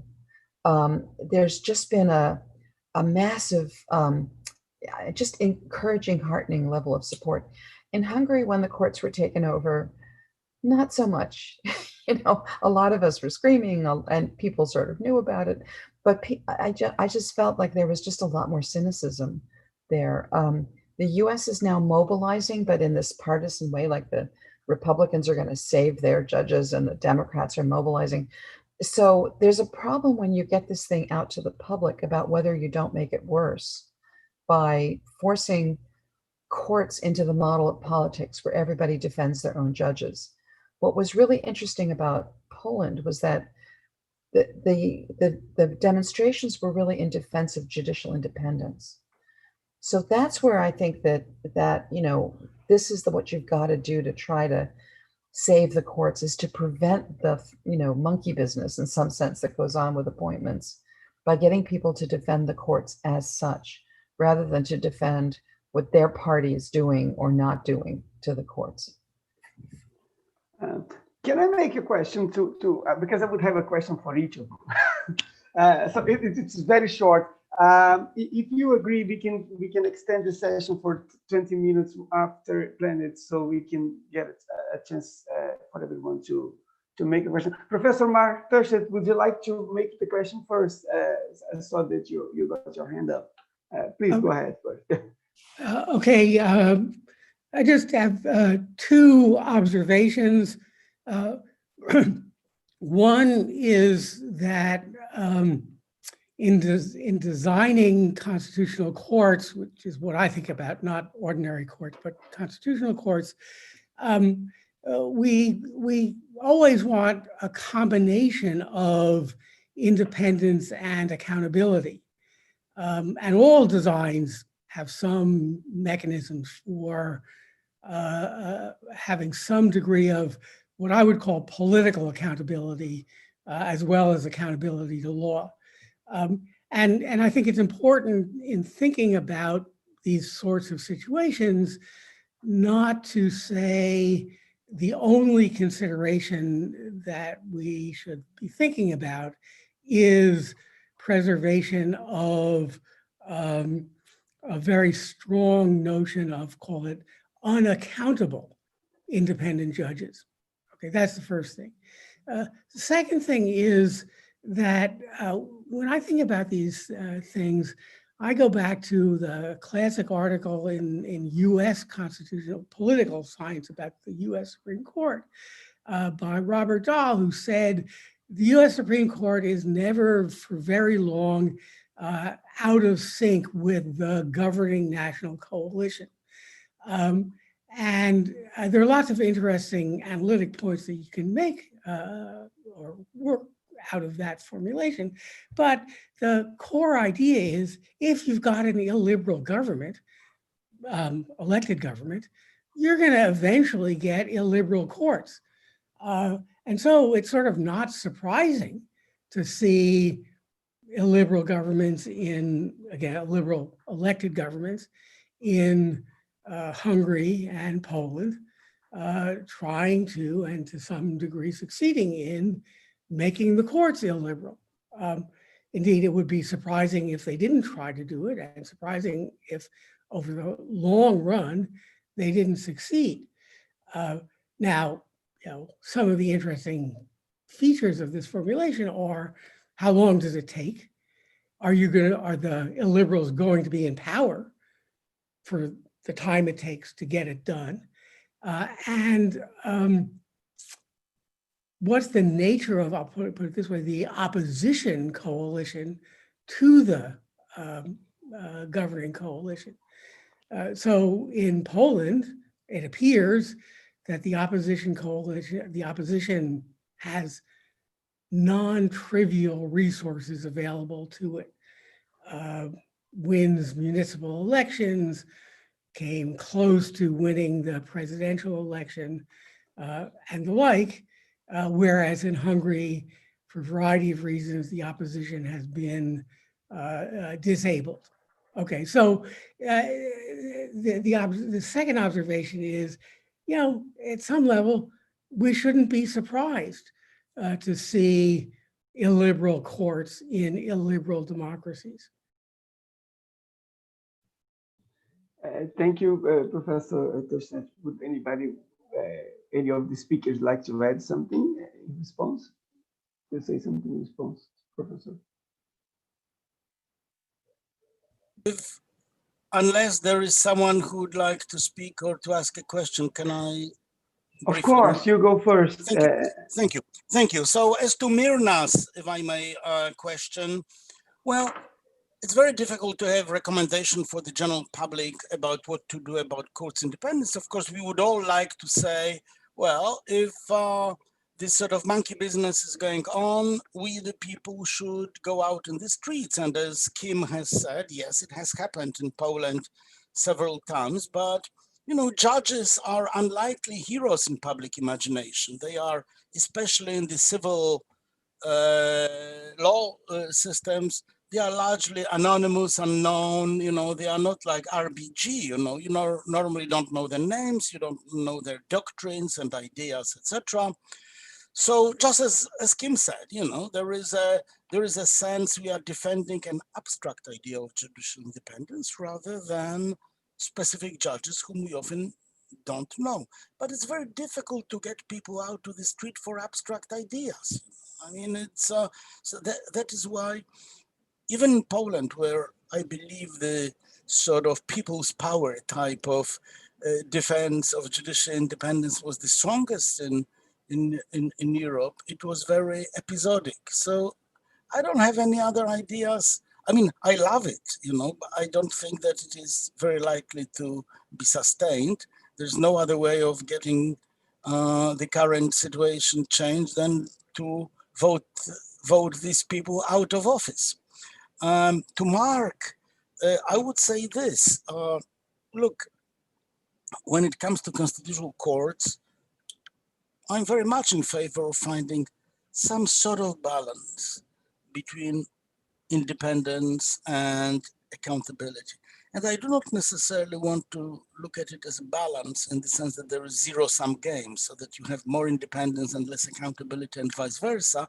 Ideally, you would like both. However, because we are talking about constitutional court rather than apex courts in the US style system, I think that accountability is sort of looked for by limited terms.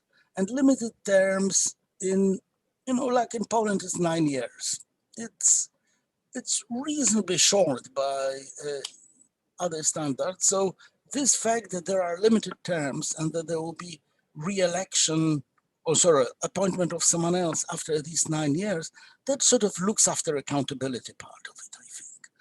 Of course, much depends on the specific rules of judicial selection. Unfortunately, both Poland and Hungary have, I think, the worst of possible rules, that is election by a simple parliamentary majority. But if we have a reasonable alternance in office, and if we have reasonable likelihood that there will be alternates in office, so that, like under Przeworski's definition, there will be at least 2 peaceful changes as a result of elections in the life of a particular democracy, and that's what makes this democracy consolidated, then we know that even, if we have this bad system of appointment by simple majority, it is unlikely that the same type of politics or ideology would be reappointed into the courts. So I think that if we have a reasonably well-functioning system of accountability by the elections and appointment to limited term, then our only concern then should be about the independence, because this is a much more vulnerable and precarious value. Thank you. Thank you, Professor. Can I make the 4 questions that I had? So I will start with Professor Wojciech Sadurski.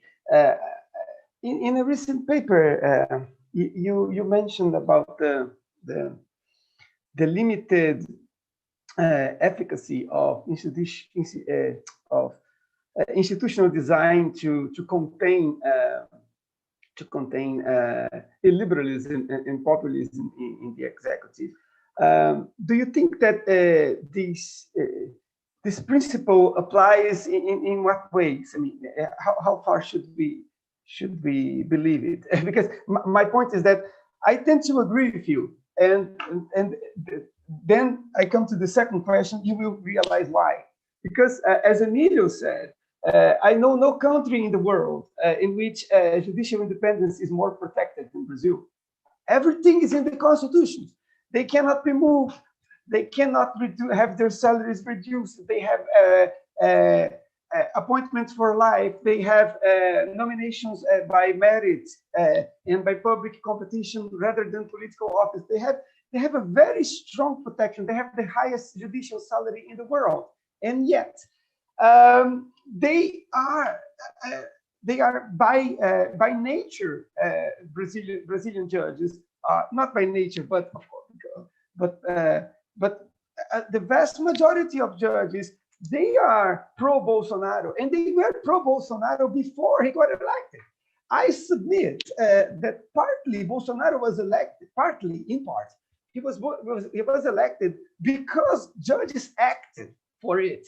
There was this performative effort, this attitude to undermine liberal institutions that came from the judicial branch. And we have this hugely independent judicial branch. I can give you 3 examples. In the weekend of the election, Saturday before the election, Justice Fuchs, who is now Chief Justice of the Supreme Court, he censured an interview from Lula to Folha de São Paulo, which is like the New York Times in the US. He prohibited the newspaper to publish the interview. Lula was already in jail, but he could not even speak. Then in the same, between the first and the second round, Judge Moro, in the car wash operation, he leaked it to the press, a plea bargain agreement that was being negotiated between Antonio Palocci, who was a former Ministry of Finance, and the prosecutors. But this plea bargain agreement was rejected by the prosecutor office because they did not believe in it. And then later, the Supreme Court, after the election, said that this leak was illegal. But Judge Moro, who was appointed by Bolsonaro, who would be appointed by Bolsonaro, the Ministry of Justice, just a few months before, after that, he leaked it to the press, this plea bargain agreement in which Palocci accused Lula and Dilma of corruption. And there was another case. This one is the best because I can show you a screen that's very embarrassing, but I think I should do that because this is a statement from Justice Barroso, who claims to be the most liberal judge in the world. But look what he said. This was just the last business day before the inauguration of Bolsonaro. I don't know. Can you see the screen? Can you see my screen? No, it's not shared. Oh, you can. Okay, so let me try to read that for you. This is Barroso. He says that the severe critics of the Supreme Court must have in mind that the country is facing a political, economic, and ethical torment. It would be an illusion to assume that the court could escape unharmed in an environment that is politically polarized and leaves the tensions of the substitution of an old order for a new order. In the old order, the private appropriation of the state by extractive elites was legitimate, and so were the deviation of public funds for the pocket and the electoral campaigns, the patronage, the nepotism, the overbillings, the moral weakness, and the cronyism. The new order, which intends to flourish, reflects the immense demand for integrity, idealism, and patriotism that has developed in the Brazilian society. I mean, this is a federal Supreme Court justice saying that is invited to give lectures in all US universities. This guy is saying that the day before Bolsonaro takes office. I mean, that's crazy. So I agree with Emílio. The judges push it for Bolsonaro's election. They are responsible for it.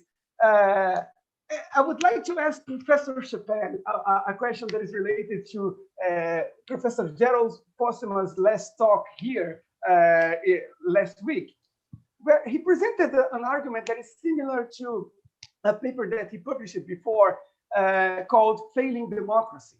And because if you look at this, at the scenario today, the illiberals, they are succeeding in their attitude to undermine democracy. But the Democrats, they are failing. We are failing. And one way in which illiberals can succeed is to act as norm saboteur. But if we pack the court in the way like the Democrats are proposing in the US, wouldn't we be failing democracy? Because we would be already playing the illiberal game. So that's a question that I would like to ask for the Democrats in the US. And for Renata, I would like to ask a question about Orban. I mean, Orban believes he is a Democrat, and people think that, and he claims to have democratic legitimacy. Could you just say a few words about the kind of conception of democracy that he proposes, because his concept of democracy seems crazy for me. Sorry to ask so many questions, but I was very excited. That's part of the point of holding the seminar, is having the opportunity to ask all these questions to you. Thank you very much.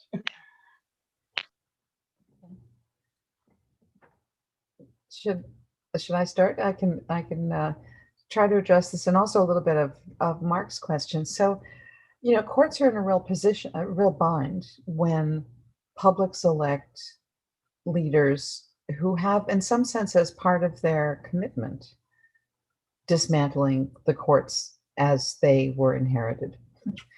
And it's a problem because it seems to me that, you know, of course, elections should have consequences. And so the question is how to sort out the political from the constitutional consequences. In other words, you know, what is the realm within which an elected government is entitled to change things? And what are the rules of the game that have to remain the same, right? And so what we see, and this was true in Hungary, I think this was, I mean, in all the cases I think that we're discussing, the government that broke the system, you know, Orban or Kaczynski or Bolsonaro or Trump, came into office with a set of grievances that were not entirely invented, right? Which is to say that they weren't the first leaders to want to change the system. And so they came with critiques that said, you know, the last government was corrupt, was, you know, a problem, was whatever. And then they blame they position what they do as a reaction to what the last government did. And in some cases, you know, what the last government did is something that probably should be, you know, objected to. So, you know, in Orban's case, when he came to power in 2010, you know, the socialists had been in government, the economy had crashed on their watch, the socialists had basically lost the support of the country. So, you know, Orban was entitled to sort of come in and try to get rid of a lot of the legacy of what they'd done. The problem was, of course, that what Orban did was to change the whole system so that the socialists could never come back. That was the point, right? So it seems to me that what we all have to get better at doing as constitutional scholars is to get better at defining in a more coherent way the line between legitimate political change, including revolutionary change, and maintaining enough of a system of sort of guardrails so that it's still possible to rotate power. You know, I've become much more of a, you know, how to put it, much less focused on rights protection, because by and large, most of these governments realize that if they engage in massive human rights violations, then the international reaction will be such that it will constrain what they can do. So what they're working on are much more technical changes that are very difficult to explain to a general public about why you need the court structured in a particular way, or why you need, you know, an appointments process to work a particular way. And that's where it seems to me courts need to start being way more aggressive. But of course, courts become, as in Hungary and Poland, they were the first line of attack of Orban and Kaczynski, the idea being that if they controlled the courts, then it didn't matter what else they did because no one would tell them no. So all of this is just a way of saying that when the politics get really intense and you get a government elected on the basis of real or imagined grievances against the prior government, these governments believe they have a mandate to change not just policies, but structures. And we, you know, courts ought to guard against that. But courts often don't. In the US, part of the reason why the courts cannot guard against that is because it's extremely hard to get those kinds of structural change cases to the courts, given our very restrictive doctrines of standing and so on.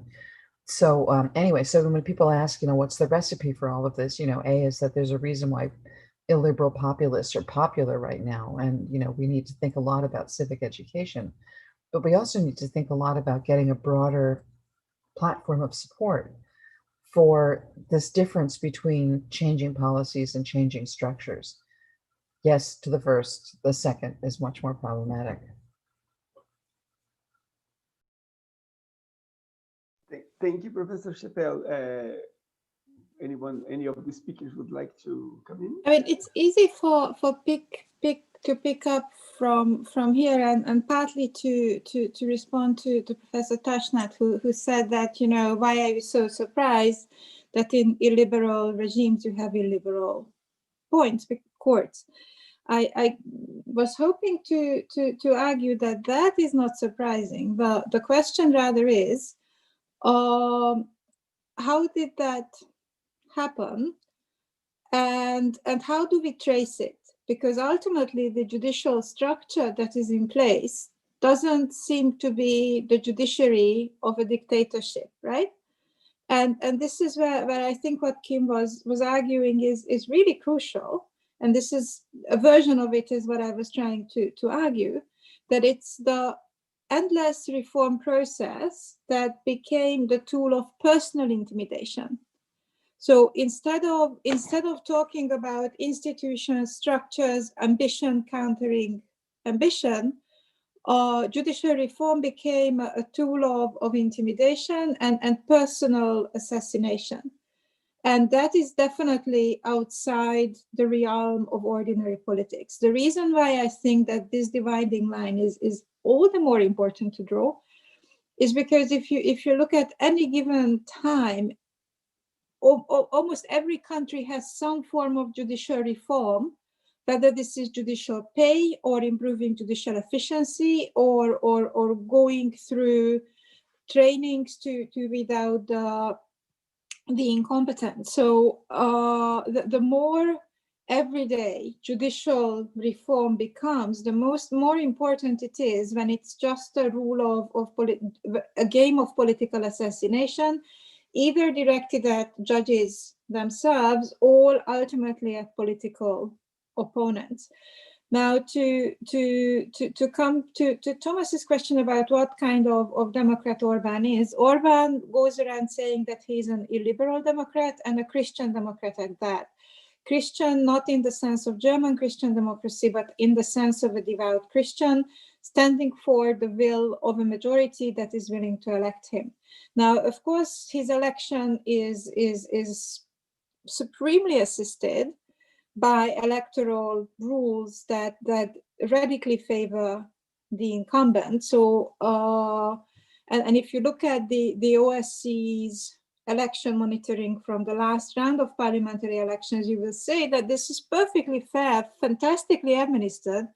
The problem is that it favored the incumbent, and it favored the incumbent sufficiently to give them 2/3 majority. Now, there is an episode in Poland, and Wojciech probably can speak more to that, when over 1,000 Polish judges signed an open letter to the OSCE to monitor the postal voting for the presidential election in this May. Disciplinary proceedings were promised against them because calling on the OSCE to enforce the rule of law was regarded to be unacceptable judicial politics. So when we come to using legal rules for personal assassination, this is the line we are talking about. And just a few words on, because the first question on the playbook. I mean, there are plenty of playbooks out there that will tell you to get involved and to get frisky and go into civil society movements. Now, on the one hand, the judiciary is probably the least likely branch to mobilize for.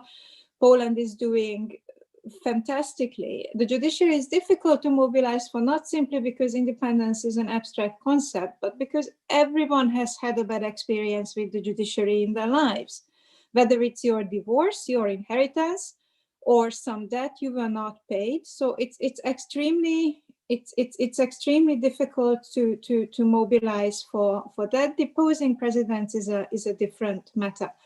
Now, when we mobilize on social media, and this is where it comes to Facebook and Twitter and TikTok, whatever you use, at the moment, I believe that there is extremely little protection against disinformation.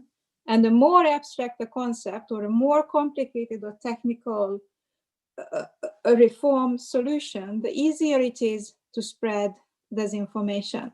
So in addition to emphasizing that the problem with social media is not that this is pseudo-activism, but rather that you receive personalized disinformation that further polarizes, feeding into the majoritarian politics that Orban calls democracy. It's a serious problem that it is extremely difficult to filter that information out.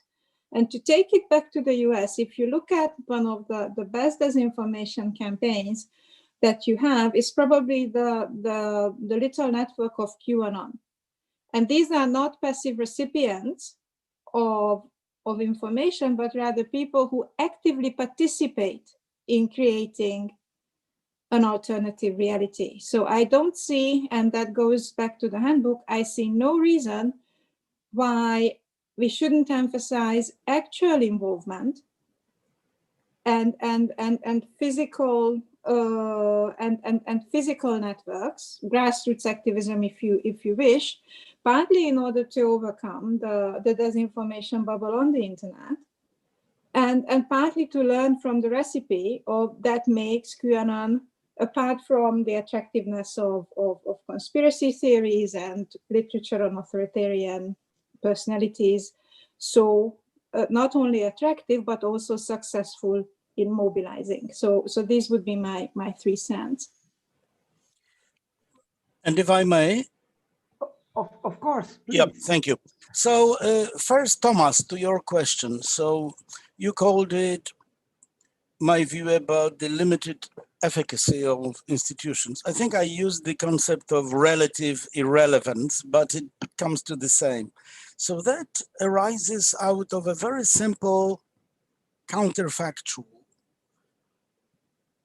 What sort of changes, and I'm of course thinking about Poland again, what sort of constitutional design changes of institutions would have prevented or largely rendered less probable all these horrible changes that have taken place over the last 5 years? And frankly, I can't think of any.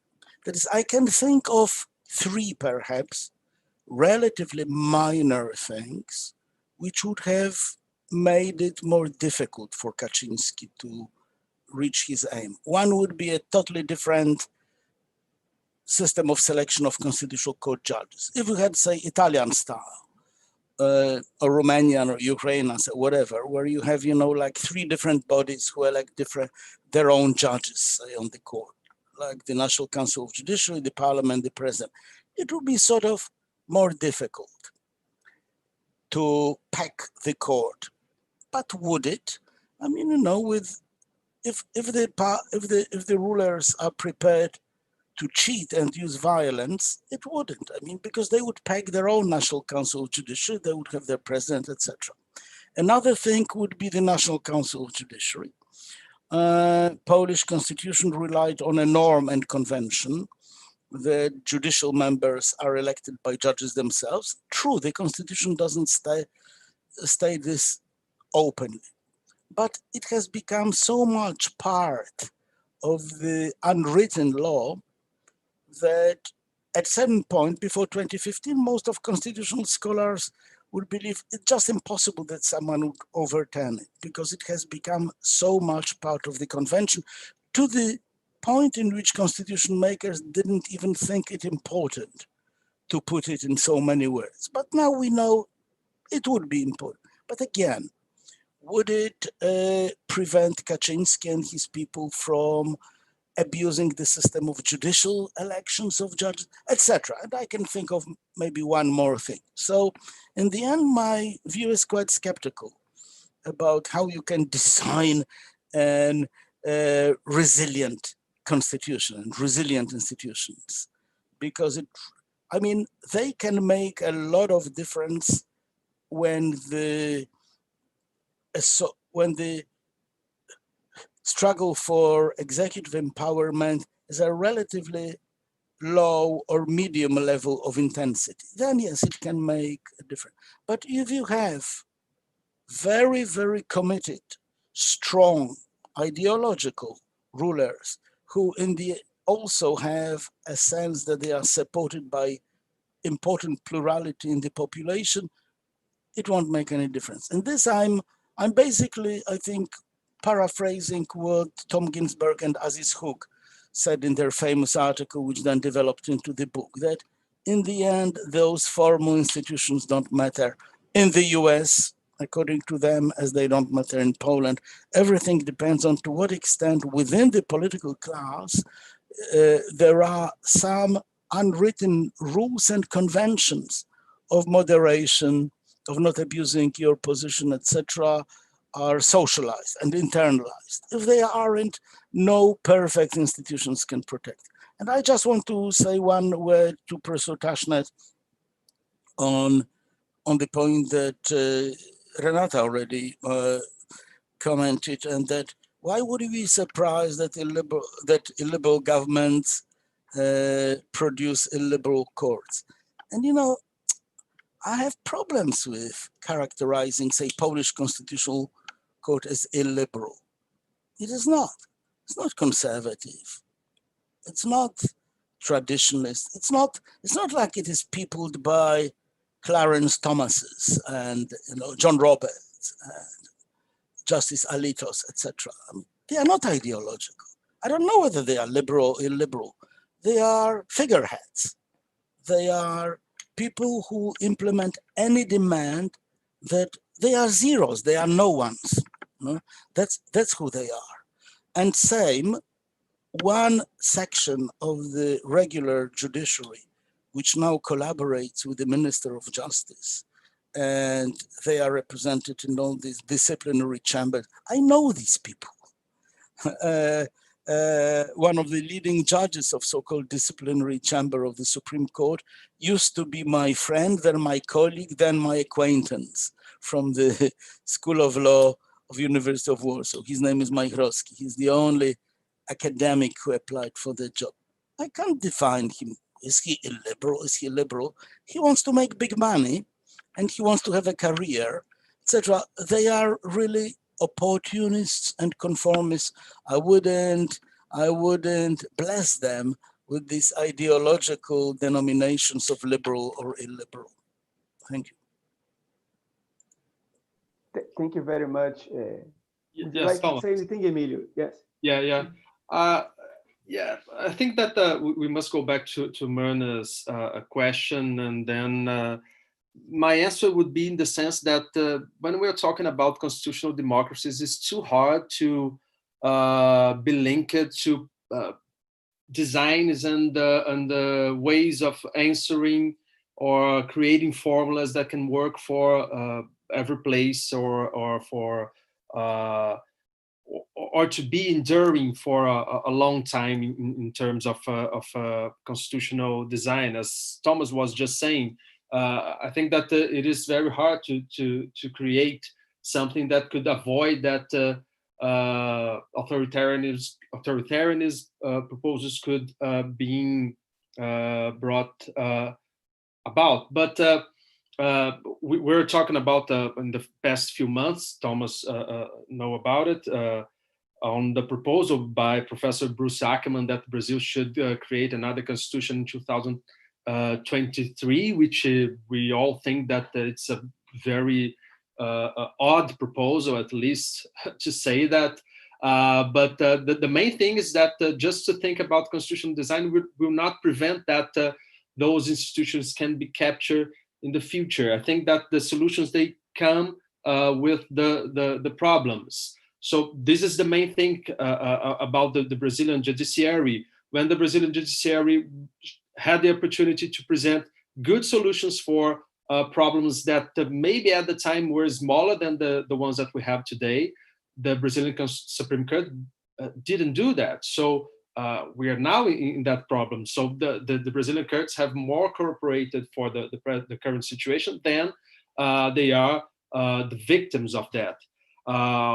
What is interesting is that in the past few months, the court has presented some interesting responses when the court saw that its institutional survival was the main problem. When Bolsonaro said that, okay, I'm going to send troops to the court. When that happened, the court reacted in a way that it should have reacted in the past 10 years, I could say. Just a comment on the perspective from Professor Sadurski on the way by which the reforms take place in Poland.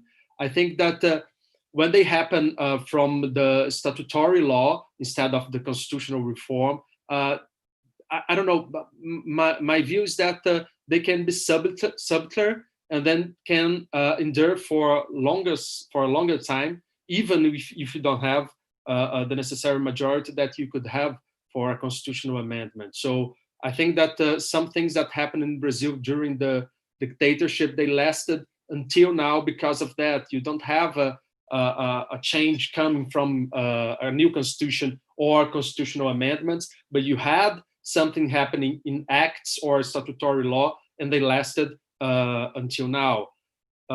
And the last thing on the Kurt Peck in the US, Thomas, I think that one thing is to propose from the perspective of the Democratic Party that new seats are created in the Supreme Court. But the other thing is to discuss or debate the limits for staying in the seats, the limits by which the justice would serve there. So I don't think that this is properly a case of Kurt Packing in the second option, although in the first one maybe we could debate this idea of a Kurt Packing. That's it. Okay, thank you very much, Emílio. I think that perhaps it's getting a bit late, so maybe I can just give 1 minute to each speaker to give his or her final remarks. Would you think it's sensible? And then we end. Unfortunately, I would rather stay here for a couple of hours more with you and learning a lot. Maybe we can do it in the same order that we presented the papers. Renata. Thank you, Thomas. It was great fun to listen to everyone, especially to the latest from Brazil, because the Brazilian judiciary keeps to fascinate, and I think that one question one question I always had with Brazil is whether it's the very fragmented nature of both the judiciary and the types of orders that you can receive from the Brazilian judiciary that put things on hold, do not quite stop them, but put them on hold, that as a matter of design, make it a less coveted prize for court packing. Now, of course, it doesn't stop judges from supporting an illiberal regime, but Brazil has always fascinated me for, you might have the design which is packing proof or at least reduces the desirability, but that doesn't necessarily mean that this is a judiciary that I would like to see in an ideal constitutional democracy. So those, and I will continue pondering that when Emílio's book is out. Thank you very much, Renata. Thank you. I think I agree with you. Professor Sadurski. So let me just make 2 points. One is about Brazil, because you are our host.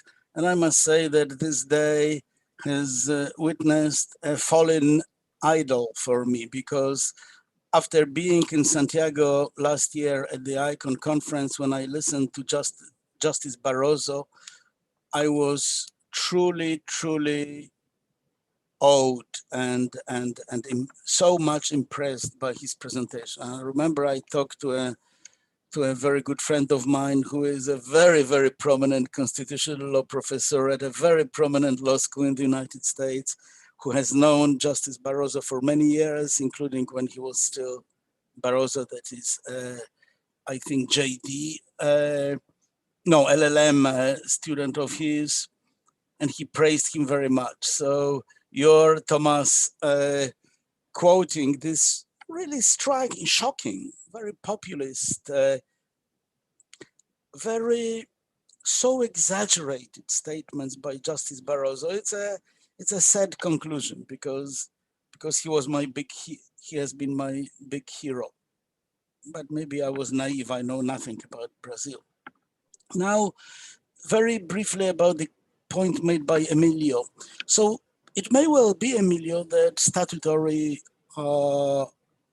devices and designs may be more stable and persistent than constitutional ones. It may well be. I hope they won't. I mean, maybe there is something about Brazil why some statutory rules still established under the dictatorship has persisted. One good thing about Poland and about all this institutional vandalism that they did is that it is not entrenched. And if another side wins, the side with which I sympathize, it will be relatively neat and easy to undo all this because there is no entrenchment, say, of the shocking way of composition of the National Council of Judiciary and many other things like this. And in these things, I always have been thinking that our position, at least in this way, is superior to that of Hungary, where Orban managed to entrench so many things. So that even if, let's hope one day Fidesz loses, it will be so difficult for the new majority to undo these destructive changes. So I'll have to think about your words of caution about it. And thank you very much for having me in this conference. I've learned so much from all of you. Thank you, Thomas. Thank you, Emílio, and also Kim and Renata. Thank you very much, Professor Sadurski. I learned a lot too. It was wonderful and a privilege to have you. Emílio? What was the order? I think it was Emílio. Yeah. Yeah. Okay. First of all, thanks to Professor Sadurski, Professor Scheppele, and Professor Renata. It was really a great honor for me to listen to you in this morning. I would just do three small remarks. I think that first of all, Thomas, is concerning Justice Barroso. Maybe we should think of a justice of a Supreme Court as anyone else, with all its contradictions and problems and everything else. Professor Thomas, and Professor Emílio, which is here with us today, we wrote a piece at the Journal of Comparative Law, International Journal of Comparative Law, which we're waiting for the publication, answering to a piece that Professor Barroso wrote and questioning the way by which he saw the role of the Brazilian Supreme Court as an illuminating role in Brazilian democracy. So, and we were thinking about all those problems. Professor Barroso has several important decisions concerning the preservation of minorities' rights, but there are some things that we should criticize, and that I think it was one of the points that Thomas was trying to raise, I believe, if Thomas wants to correct me. Two further things, I think that they are linked to what Renata said. I think that we must try to focus a little bit more in two subjects in that, for me, they are all the time touching those problems of erosion around the world. One of this, the first of all, would be how neoliberalism or neoliberal politics they affect constitutional politics, and I don't think that this is something that we should that the constitutional scholars concentrate enough on it. There is a side of authoritarianism in neoliberalism that in a certain way feeds what's happening, for instance, in Brazil. So if you ask a Supreme Court justice about any neoliberal politics that Bolsonaro is trying to push in the National Congress, they will say that is constitutional, that is okay, when is something that is in total contradiction with the Brazilian Constitution of 1988. The second thing concerns the digital constitutionalism, to use a recent expression, or the way by which democracy is affected by what's happening with the social media and everything else, or what Shoshana Zuboff calls surveillance capitalism. And I think that it is another very important subject that we should pay attention to when studying democratic decay. That's it. Thank you so much. Thank you very much, Emílio. Professor Scheppele, please. Yeah, so I just thought of a way we can learn from the pandemic about judicial independence. So if you think about, a lot of the early measures to cope with the pandemic involved the phrase flattening the curve, right? Which is to say that everyone had to take these public health measures because the hospitals would otherwise be overwhelmed. So they're also appealing to people's sense of self-preservation and so on. But a lot of the early encouragement, at least here in the US, had to do with preventing the pandemic from spiraling out of control so that the hospitals couldn't handle it. So here's the metaphor. When politics get really overheated, they overload the courts, just the way that a pandemic will overload hospitals. And what you see is just, hospitals in the pandemic where the curve has not been flattened sufficiently, like in Northern Italy at the beginning, had to do things that were unthinkable for hospitals. Triage patients, send them home, send people home who didn't have a good chance of survival rather than doing everything to save them. And I think sometimes, and I guess, I've been thinking about how to explain what you're telling me, Roberto Barroso is doing, because I have known him for many years, and it seems out of character for him to do this. And so the question is, what would push somebody like that to start making these kinds of statements? And I think it's the same kind of thing that pushes doctors to triage their patients, right? Which is to say that institutions get overwhelmed by pressures that they actually can't handle, that they're not equipped to handle, that they don't have the resources to handle. And under those circumstances, the pressured institutions start behaving out of character. And I think we've seen this in a number of contexts where judges who are just overwhelmed by the pressure of politics have found it very hard to resist at least saying something, because, again, I want to know more about Justice Barroso's decisions, but sometimes saying things that placate the politicians avoids the pressure that makes you decide things against the politicians. So I'm just wondering what kinds of pressures all this stuff puts courts under. And it makes me go back to the first question about, like, what can people do to avoid, or to sort of maintain the independence of courts?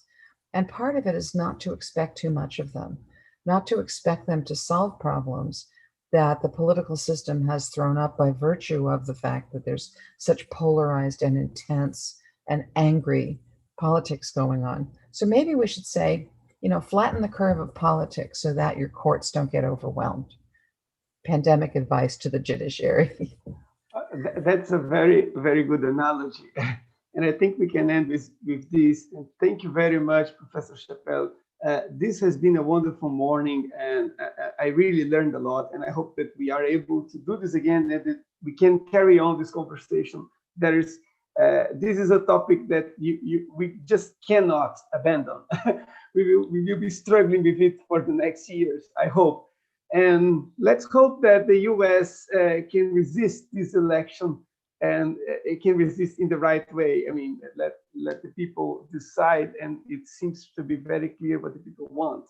And because given the political influence of the US, if democracy fails there, you bet it will fail in many other countries, given the bad example that will be set. So let's put our hopes in the US people now. Thank you very much. Well, that was wonderful, and a big applause for all the speakers.